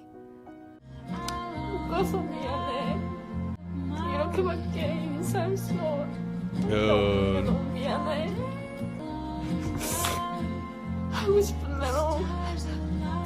This is sad, bro. A lot of people rallied to Kuhara's side and tried to comfort her.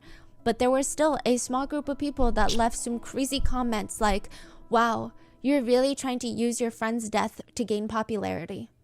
I mean, the whole live stream. Oh my god, bro. She can't even just be fucking sad that her friend died. Like her fucking friend passed away, bro, and she can't even be sad about that. People, I'm gonna be honest with you though. If I'm being honest, listen, I don't want none of my family members to die. But if they do, we doing a subathon. Hey, it is what it is. Hey, RP mama, love you. These 5 gifted for you, mama.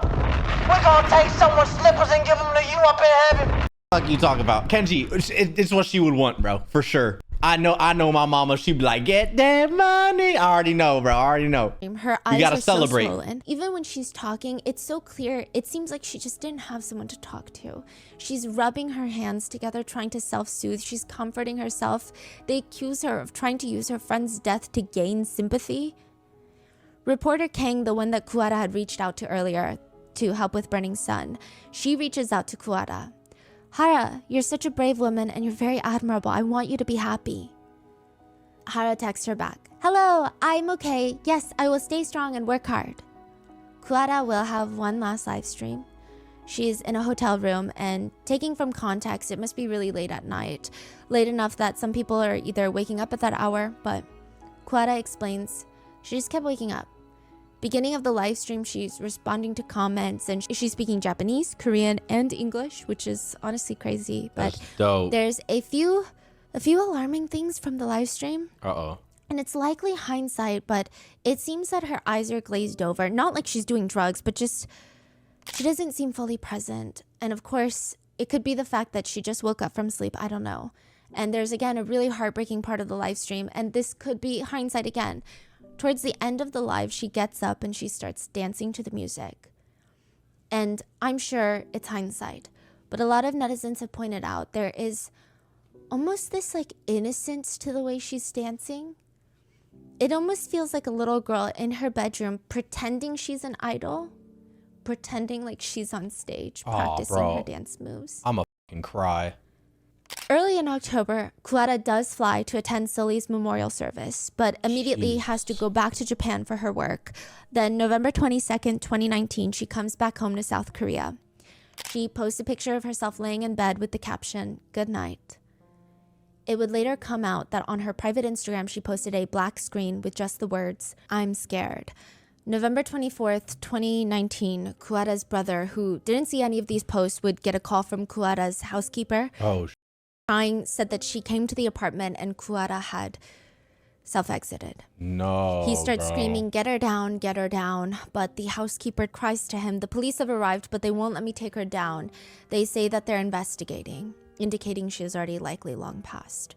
Kuwata was found dead in her home, November 24th, 2019. The same Kuwata that nobody knew had been such a pivotal part in the Burning Sun investigation. I mean, even after everything that she went through and her first verified public self-exit attempt, she still wanted to help. She wanted to help expose Burning Sun. She wanted to help find the corrupt police official. She even helped animals. She spent a lot of her time volunteering with animals. She would spend time at shelters just scooping away at piles of poop. She's not even doing like the pretty, I volunteered at a shelter work. She's out there doing it all. The shelter owners remember Hara constantly asking them, how can I help? How can I help? Just tell me how I can help. She just wanted to help. And basically everybody failed her. Nobody helped her. Even the judge that was presiding over CJ's case, remember Kuwata's ex-boyfriend's trial, right? the blackmail. I'm There was this whole trial in 2019 while she was alive, and the judge presiding over the case, he starts doing some really questionable things. He tells the court that in order to come to an informed decision on the case, the videos need to be viewed in court. What? The videos of Kuhara in an intimate position. What? To make sure that she did not consent to the videos being taken. Huh? Basically stating That's he needs to crazy. see for himself. But that would require playing the video in the courtroom. No, Kuhara's bro, attorney there's no firmly way. rejected, saying no matter how private the courtroom may be, it is unacceptable for the video to be replayed in public. That would be the second offense to Kuhara. That is crazy that they're suggesting that. The judge changed his mind and stated, you know what, I agree, which is why I want to watch the video alone in my chambers. What the f? Side note, not everyone in the legal community Oh, backed up. nah, he a freaky frog. That's a freaky fucking frog right there. Lock that motherfucker up. He gonna be gooning in his office, that little freaky ass frog. Him, bro, little freaky ass frog. The judge. You would think if he's demanding such a thing, maybe it is the only way, legally speaking, according No, to it the is code not. of the law that I'm not familiar with. Maybe he has a reason, because why would he do something so unhinged? A judge should know what he's doing is right? And making sure all of the parameters are ethical. A lot of people in the legal community spoke out against the judge, stating that even if he doesn't see the video, he should have no trouble determining CJ's sentence. Does it matter if she consented to the video or not? He threatened to destroy her life with it. That's crazy. Despite all objections, the judge viewed the video alone in his chambers, and after the judge watched it, Kuara had to privately testify to the judge alone in his chambers for 2 hours. What? Judge or not, just think about that. I mean, this is a man. This is a male judge. That doesn't sound safe, right, or ethical at all. That doesn't sound right that seems very creepy. Mighty illegal. I don't know about the laws over there, but that just seems crazy. Just think about, again, the Little freaky frog. re-traumatization that likely Kuara faced. I don't even know if it's something that could be measured. She did everything she could to make sure nobody would see that video. She got down on her knees. And ultimately, the justice system allowed another man, another guy, to watch the video without her explicit consent. Jesus. Reporter Kang would later say about the CCTV footage of Hara on her knees begging her ex-boyfriend not to release the videos. She said seeing such a massive K-pop star kneeling before a man and begging him not to expose her to the press, it made my heart break. She was so desperate, and as a woman, I understood how she felt. And all for what?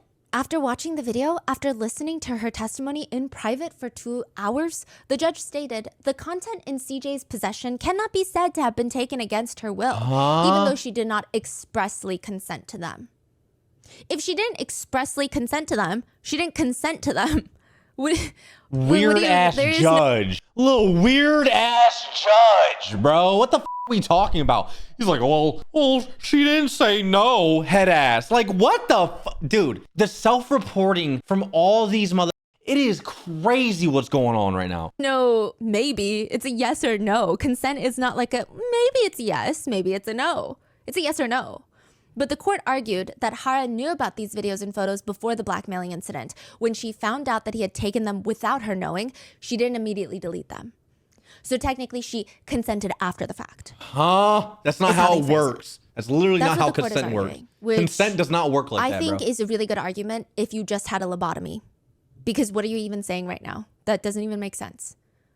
Clara was on her knees begging so that nobody would see it, and he still watched it. After this incident, people started making memes of the Burning Sun guys holding up finger hearts with words that read, "Judges, we love you all." Jesus Which, Christ. side note, this is a massive side note and rumor. Heavy emphasis on the word rumor. These aren't even really allegations. I would literally call them rumors. Just whispers on the internet by unverified sources and netizens. But there is a rumor that the prosecutors in South Korea and probably in America and anywhere else have a large digital collection of unreleased celebrity intimate videos. Jesus. Which makes sense because a lot of the times they would have to be taken into evidence if someone is accused of filming someone without their consent. But if I'm ever getting recorded having sex again, on God, I'm shitting on the phone. You getting disgusted. If that video gonna be used as evidence, you gonna get a whole lot of shit in your face. And I'm getting a good POV. Again, mistakes were made in my life. All right, chat. It is what it is. Again, Kenji, don't worry about it, brother. Massive rumor, not truth, but rumor, is that the prosecutors will sometimes show a new prosecutor the collection as part of some sick welcome ceremony. What is that? Again, this is just a netizen rumor. There is no proof of this, but the whole situation with the judge kind of dug up this rumor all over again, if only momentarily. But the judge is not the only one not protecting Kuwara. Another notable individual was a professor named Chu Chul-hwan. He had brought up Kuwara's passing in one of his lectures, and he claimed to his class that Kuwara died because she didn't have a strong enough mentality to withstand malicious comments. He said, you end up like her if you don't have a strong mind. Jesus. Why do you think people curse at others and hate comment them? It's all an inferiority complex. Why would you make such an extreme choice? There's a huge difference when you're, whatever, bro, get me out. Them. You don't need to do that. You need to have a strong mentality. He also stated, if Kuwara had There's a million ways to say you need to have a small mind or a strong mind than bringing up a idol that's been through a lot, bro. Why not just like, you got to have a strong mind in life to get past difficult like, what the are we talking about, bro? To him for advice, she would not have self-exited. He said, if Kuwara met me, she would have never died. I would have changed her. She was wait, who is this? A professor at a university. Oh, man. Why is he commenting on this? Nobody knows. Why is he even talking? Nobody knows. Literally. But this was shared. All the students were so pissed. They shared it online. She would have never died. I would have changed her. She was too weak and she just cared too much about what others think about her. Jesus Christ. I'm sorry. Read the room. The last thing she needs, or any of these female idols need, is another obnoxious, thinks he's better than anyone, smarter than anyone, man to be involved in their lives. What's crazy is he received maybe 1%, not even 1% of the hate that Kuwara received on a daily basis, but he received it for good reason after this became public for saying these insane things about her, and he would apologize, and he seemed overwhelmed by the hate.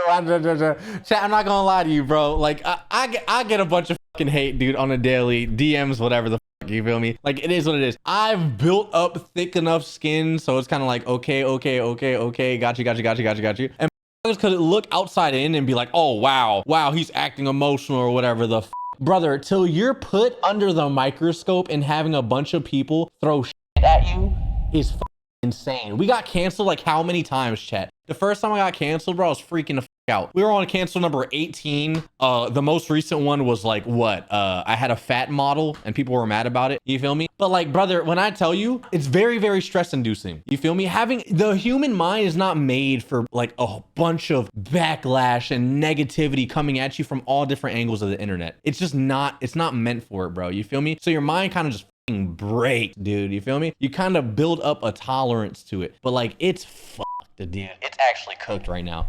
So, you should just have a stronger mentality and stop caring about what people think about you.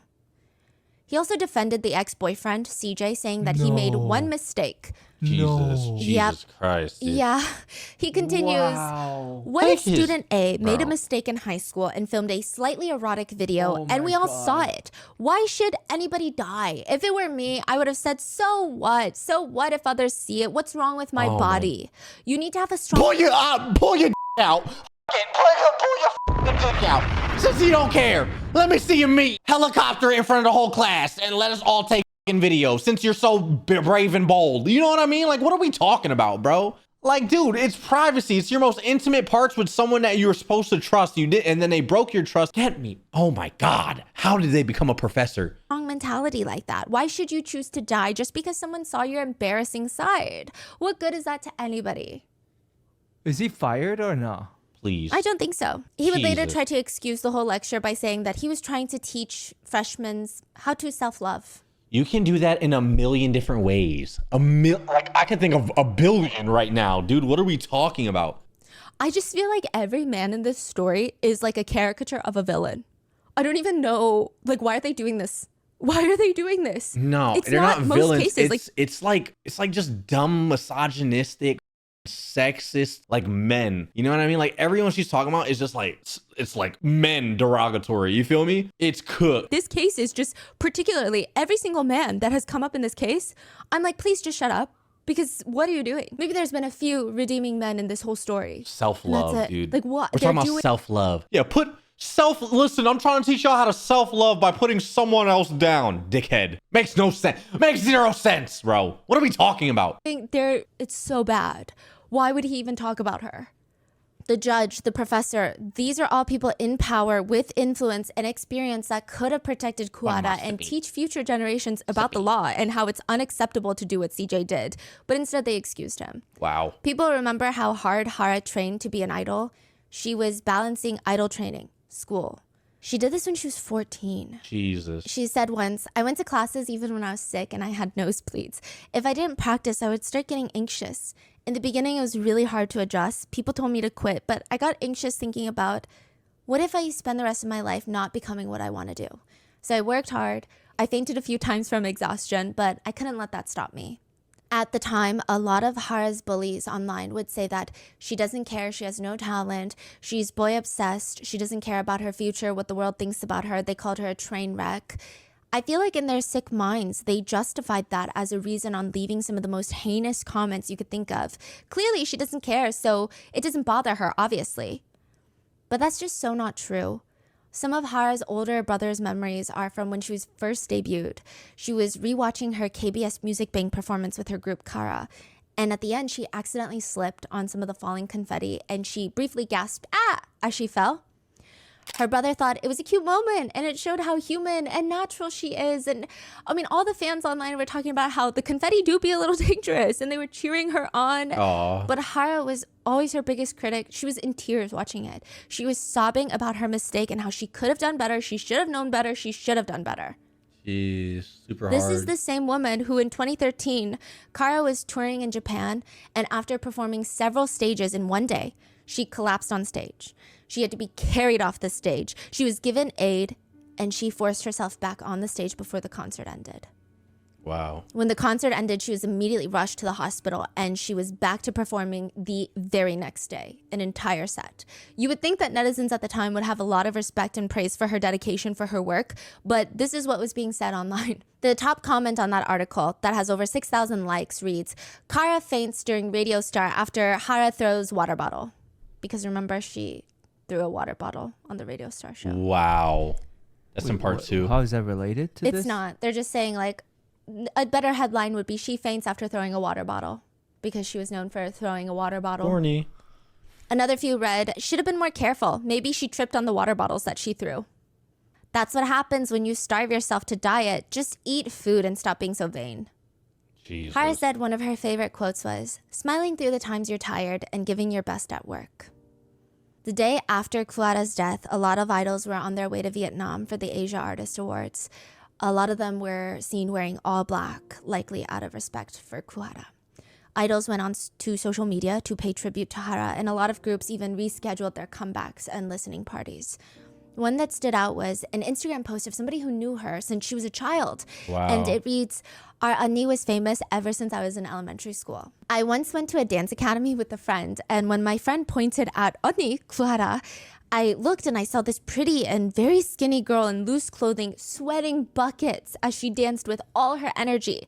I couldn't see anybody else in that dance studio but her. Would people know now? That young and small child practiced so hard to the point of breaking her body to get where she was. That is heartbreaking, bro. It was later revealed that Kuwata's diary was found, and I'm assuming with the approval of her family, snippets of her diary were released on JTBC. One diary entry just reads, it's all right, it's all right, it's all right, Hara, it's all right, it's all right, it's all right. Another one reads, Hara, it's all right, it doesn't hurt, it's all right. Dude, that's Another one reads, crazy. it's all right, it doesn't hurt. It doesn't hurt, it'll pass, it's all right. God, please forgive me. God, Jesus Father, wise God, please watch over my disappointing self one more time. Jeez. By your nourishing power, thank you for comforting me. Thank you. She also wrote about how she being sensitive was the cause of her own unhappiness. I honestly don't like reading like personal diaries like this. I don't know why. It's just like, it's like too personal. You know what I mean? I feel like I'm breaching privacy and it's just, I don't know. I feel like, I don't know if she would want us to read it. You know what I mean? It just feels weird. You know what I mean? It's very heartbreaking, but it feels so invasive and I don't know, dude. Felt like she had this gaping hole in her life from not having her mom. Because if someone looked into my diary, I don't have a diary, but I do write some stuff down. You know what I mean? And it's probably probably crazy. It's probably like I saw a fat bitch. She tripped on a banana today. God, why did you do that? Why was you testing my patience? She rolled in and she couldn't get back up. She looked like a turtle. She looked like a turtle flipped over on their shell, and I didn't know what to do. I didn't even help her. God, please forgive me. You know what I mean? Like, I feel like I don't know. I don't want no one reading that shit. So I feel like it just feels, Kenji, no. Thank you for the laugh. I got you, chat. I'm sorry. I know it's not like, this is serious, but like, bro, I'm trying, you know what I mean? She needs to focus on being more happy in the future. She writes, what you say, what you think, it comes true and is put into practice. I have to protect myself first, and I know myself very well. But I'm more desperate than anyone, and I want to feel. More than anyone, I can hurt. I guess I deserve to hurt. One entry that stands out is Kuara writes about being allowed to be loved. She writes, is my existence bothersome? Who am I? What should I do? I wonder who I am and if I'm allowed to be loved. Am I someone that can be loved? Do I need to be loved? There is a comment under the BBC documentary that I think sums up most of our feelings about this case. And it reads, I think really if there is such a thing as hell, we are living in it. The innocent die early and evil men live long lives until they start on walls. Jeez. Speaking of, small side note, after Kuara's death, one of CJ's friends, so her ex-boyfriend that tried to ruin her career by releasing revenge videos of her, his friend posted online, CJ is having a difficult time ever since the controversy about the assault and revenge videos. After he heard about Kuara's passing, he hasn't been— How can I make this about me, head ass? Move, bro. Coping well. Everything related to her is a very sensitive situation for him, so the colleagues are deciding not to talk about it. It's difficult for me to tell you anything more. What? Wow. In 2020, Seungri pleads guilty and is sentenced to 18 months in prison. Choi gets 2.6 years, JJY is sentenced to 5 years, and by now, they're all free. Jesus. Choi, the former friend of Hara, is the one that she was able to convince to give up the name of the police official. He was part of the band FT Island. He was one of the first released. He's also the one that was filmed at church. Do you remember that in episode with his 1? mom. When he gets out, reporters find him in the church parking lot, to which his mom starts screaming at the reporters, defending her son, essentially saying, God already forgave my baby boy, so who is the world to judge him? 엄마. Look at him calling for his mom. 오셨는데 살짝 인터뷰하시네? 아니 그걸 물어봐요. 가요. Mom. Head ass. Mama. That guy, he's trying to make a comeback in the industry.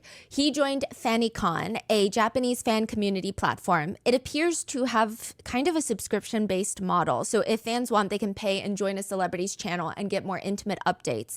Kind of like a Patreon, I imagine. And he wrote, greetings after 5 years. How are you? I received strength from each and every one of you, and I was able to gather the strength to appear in front of you now.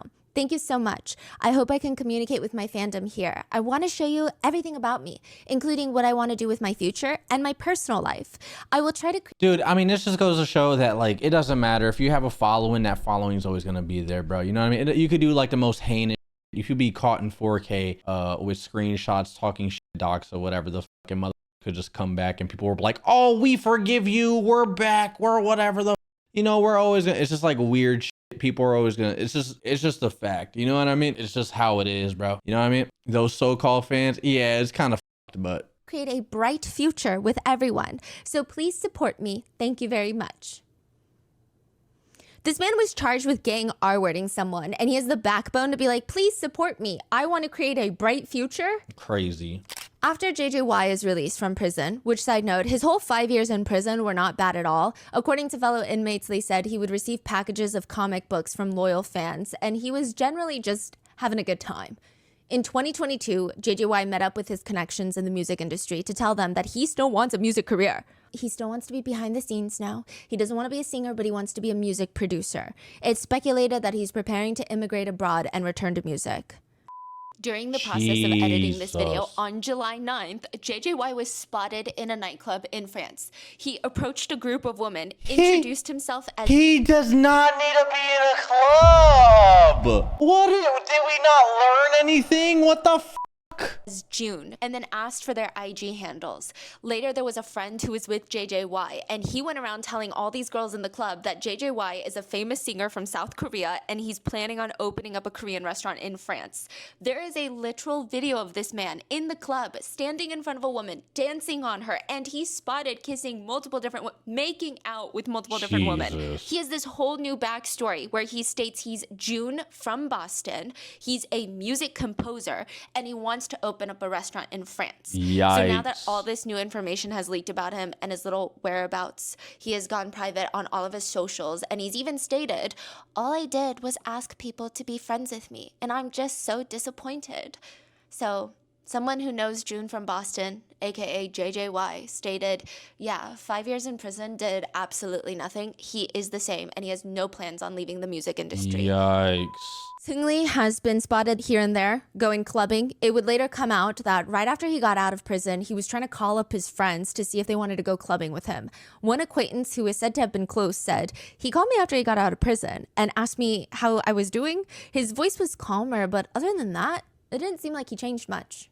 Another alleged friend stated, he's living his day-to-day life with a pretty bright attitude. There were talks that Seungli was trying to get back into the clubbing business, and the first rumor was that he was trying to open up a club in Hong Kong. Oh, He was spotted socializing in Hong Kong. A few Hong Kong netizens stated that they heard through the grapevine he's permanently living in Hong Kong. It got to the point where the government had to come out and say, we didn't give this guy a visa through our talent acquisition program, but if he's getting a visa through other ways, we wouldn't know. So like the government would know, but they wouldn't release it to us. I see. So I guess there's multiple ways to get a visa. You could go and I guess marry someone. You could try to apply for different types of visas. But the one that netizens speculated he had was Hong Kong would invite overseas nationals to live and start businesses in Hong Kong. Then you'd get a long-term visa. Yeah, Hong Kong's like, we did not do that. Yeah, they're like, please, no. Yeah. The next rumor was that he was going to open up a club in Cambodia where he does have fans that are willing to come to fan meets. I will say from what I can tell, most Cambodians hate him, but there are a select group of people, just like everywhere else, that support him. He held a fan meet recently where he promised on stage to bring G-Dragon, which ended up going viral and pissing off former Big Bang fans who supported other members because it's just weird. Why are you bringing him into it? It doesn't even seem like they're friendly.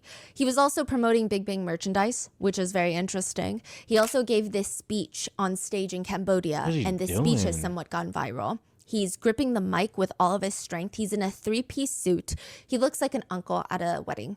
All eyes are on him, and he screams, You know what I'm saying? I'm going to Cambodia to my friend. My friend told me, dude, isn't that the countries are dangerous? You Cambodians are okay? Now I can say to my friend, fuck you all.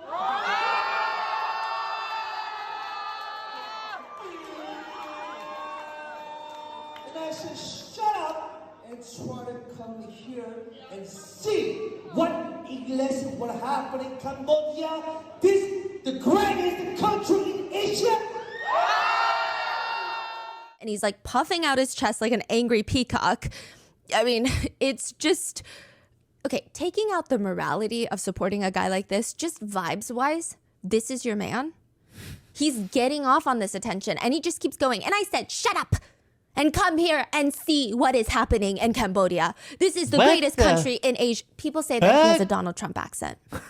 Then with the hand holding the mic, he pumps his fist into the air in a victory position and the crowd goes wild, honestly. One day, bring the G-Dragon to here. He said he will bring G-Dragon. Look at these clowns like hyping it up. Brother. But a lot of people were really upset at this fan meet that it happened. I wonder if G-Dragon said anything. Like, I don't know, this ain't my man's, I don't know him. First place, but also because, like I said, he's stating that he's going to bring G-Dragon. It just doesn't seem like they like each other. Even when they were seen in the same group, it didn't seem like they liked Seungli. I mean, clips of the group have gone viral. This is back in the day, where on a talk show, one of the members, T.O.P., his fellow bandmate, states, oh, Seungli and I are complete opposites. He'll say things like, oh, this is how you make money. All he does is talk about money. 어느 순간부터인가 돈에 대한 포커스가 좀 많아진 것 같아. TOP continues, I get very worried as an older member of the group. He has some good friends, but some of his friends, I get glimpses of them at concerts and they worry me. I get the feeling that they're by his side, not because they like him, but because they like his title. Damn. The fact that Seungri plans to work with them very much worries me. 이렇게 언뜻 이제 공연장에서 이제 스쳐지나 하면서 사람 인상을 보면은 Even on stage, there's a clip of Big Bang at a concert, and TOP starts screaming, after all, Big Bang is for people forever, forever, forever. The other three members put their hands in, like, you know, those athletic games, and they start chanting forever, forever, as a play on words, as in 1, 2, 3, 4. But Big Bang has 5 members, and the member not in the pile is Seungri. 무대에 내려오면 저희랑 같이 있질 않아요. 아 워낙에 또 이제 일들이 많으셔서 네, 또 일이 사업도 학원이 많고 파티도 많고. It just seemed that as if in hindsight, the band members were over him. One straight up joked in an interview that Seungri, stop being a scammer or you're going to end up in jail. The way they talk Wait, one person said that? Yeah. Wow. And just the way they talk makes it seem like Seungri just lost all passion for music and just started doing shady businesses on the side. And I'm sure it's making them nervous because if something happens to him, which it did, bring everybody Big down. Bang in its entirety is in jeopardy. So it's not just impacting his life. Yeah. It's unclear if Seungri ever was or is still going to open up a club in either Hong Kong or Cambodia. But another allegation starts popping up and going viral. A netizen from China posts on Weibo, so the Chinese Twitter, that she was at a hot pot restaurant. Seungri happened to be sitting next to her with a table full of girls. And the viral post reads, someone had run into Seungri while he was having dinner with a few women. They overheard him telling the woman that he would to the beat of Big Bang's song, Fantastic Baby. It's really insane. Really, like I wish he would just back to a jail cell. He really is like a fat uncle now. I'm laughing my head off at the conversations like he a was having with the weird girls the uncle. whole night while eating. Like literally, he's gonna to the beat of Fantastic Baby. Fantastic Baby was released in 2012. This allegedly took place in 2024. The comments read under that post, can they take him back to jail for a lifetime, please? And another depressing development in this case is, remember Kuara's first dating scandal? She was confirmed to have been dating a fellow idol, Young Junyoung. Oh, I remember He that. was exposed to have received videos in a private chat room with just JJY. And it was stated that he made inappropriate comments about that explicit video. He was forced to withdraw from Highlight and went into his mandatory military enlistment. He was not legally punished, but he was labeled publicly as a bystander that did nothing. Damn. He wasn't part of the group chats, but again, like I said, he did receive a video. And he is now dating Hyuna, which is another massive K-pop idol. A lot of her fans are upset with her because, for one, she seemed somewhat close with Kuhara, like they were all part of the same generation. People believe it's breaking girl code, and it just feels kind of icky. Some fans feel really betrayed by the fact that Hyuna was more of an idol that stood for female empowerment, and now she's dating someone that is very clearly not. One comment on the BBC documentary reads, some said this was released 5 years too late, but I firmly believe this dropped just in time, just when people were about to forgive and forget, just when these criminals were about to enjoy their lives again as if nothing happened. It's the right time to be reminded of how hideous this crime was. And like I said, all the men are free. One netizen comment reads, Kuara was sexually still helped Burning Sun get exposed and still ended up dead. The Burning Sun guys are sex offenders and they get a slap on the wrist, a kiss on their ass, and are living it up. And they still have fans. One supporter tweeted, I still don't need anyone's permission or approval to support Seungri. If I have to, I will go through this journey with him alone. Even if I'm the last one on this planet and that you keep insulting and threatening me, I'm perfectly fine with it. At least you're not hurting him. I just want to say he's not going to pick you. I'm sorry. Like, this is the same guy that has been sentenced to prison for organizing commercial sex services on 29 occasions in the span of 2 months. Remember, like Clock it, put it in your first pocket. episode we did? He was like dating 2 women back to back. Yes, and taking them out to trips, giving them the same exact treatment. Yes, Back to back. back to back. Like the amount of they're living the best life. Yeah.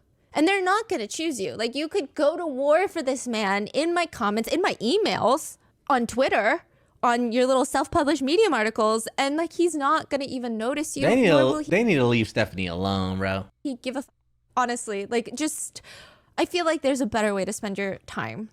It's kind of sad. The crime that he was charged with does technically fall under sex. Imagine supporting a Damn. that is something. Damn. The court documents also stated that he coerced 3 women, most likely his fans, to pose nude for photos in his hotel room. that was in China. And he later shared those. But What? maybe it's this clip that really did it for them. This clip has resurfaced since the BBC documentary. It's Seungri on a reality show called I Live Alone. The clip has gone viral on Twitter with over 7 million views. Mainly people hate watching and trying to understand what's going on. It's an old clip of him. He's crocheting little booties like shoes for his neighbor who just had a child. He's cross-stitching, I think is the more accurate description. And he's listening to Blackpink's Playing with Fire song. He's singing along, very exaggerated. At one point, he's asked by the producers why he's cross-stitching, to which he responds, "My neighbor recently had a baby. I thought I should give her a heartfelt gift. In fact, I used to enjoy cross-stitching when I was a kid. I thought I could reminisce old memories and use my little talent while preparing a homemade gift for her." He starts cross-stitching, dancing, and then he pokes his finger with the needle and immediately drops everything to fall on the floor and overreact, rolling around, screaming, "Ah, ah!" It's very cringe. I feel like my 3-year-old niece could act better than him. Yeah, he tries his hardest to have this cute, naive little boy. But no, he's like a full grown-ass adult felon. Yeesh. The clip is so just really secondhand embarrassment. Netizens who agree commented, honestly, he was trying so hard to be this persona on camera, but you can tell it's all BS. It's painfully obvious this was an act. Yeesh. But some comments, even after the fact, so these were posted after Burning Sun gets exposed, they read, "He's just a normal person who lives his life happily. It's just that villains messed him up." What messed him up? Villains. Huh? Ma'am, I honestly think Seungri is just a normal guy who got mixed up in the wrong crowd. He is the wrong crowd. Like one sane comment reads, "It's so cringe. It's so evident that he's acting and being all cute for no reason. Sad to see he still has fans, and even those fans support him after everything he did. Shame on them. I hope he rots in hell." To which a netizen responds to them, "What the f***? You judge a person for being cute? What did he do exactly?" Oh. I mean, you could look up the court records. They tell you exactly what he did. Meanwhile, reporter Kang, the reporter that worked with Kuhara and had all the files in the USB to sort through, she said that a ton of women were reaching out to her, nervous. They would call and tell her that they were around the guys around that time and they have gaps in their memory. And they were scared that there were videos of them on there. Bro, that is She scary. could hear anxiety and just panic in their voices. It's crazy that he still has fans, but I think this will tell you why. In 2015, JJY released a song called OMG. This is when Sully is accused of being a sex addict. The music video that JJY is in starts with him waking up in a bed full of women in lingerie. He tries to wake up one of them, but she's passed out to the point where it's like, I don't know if she's just hungover on alcohol. Then we get a flashback.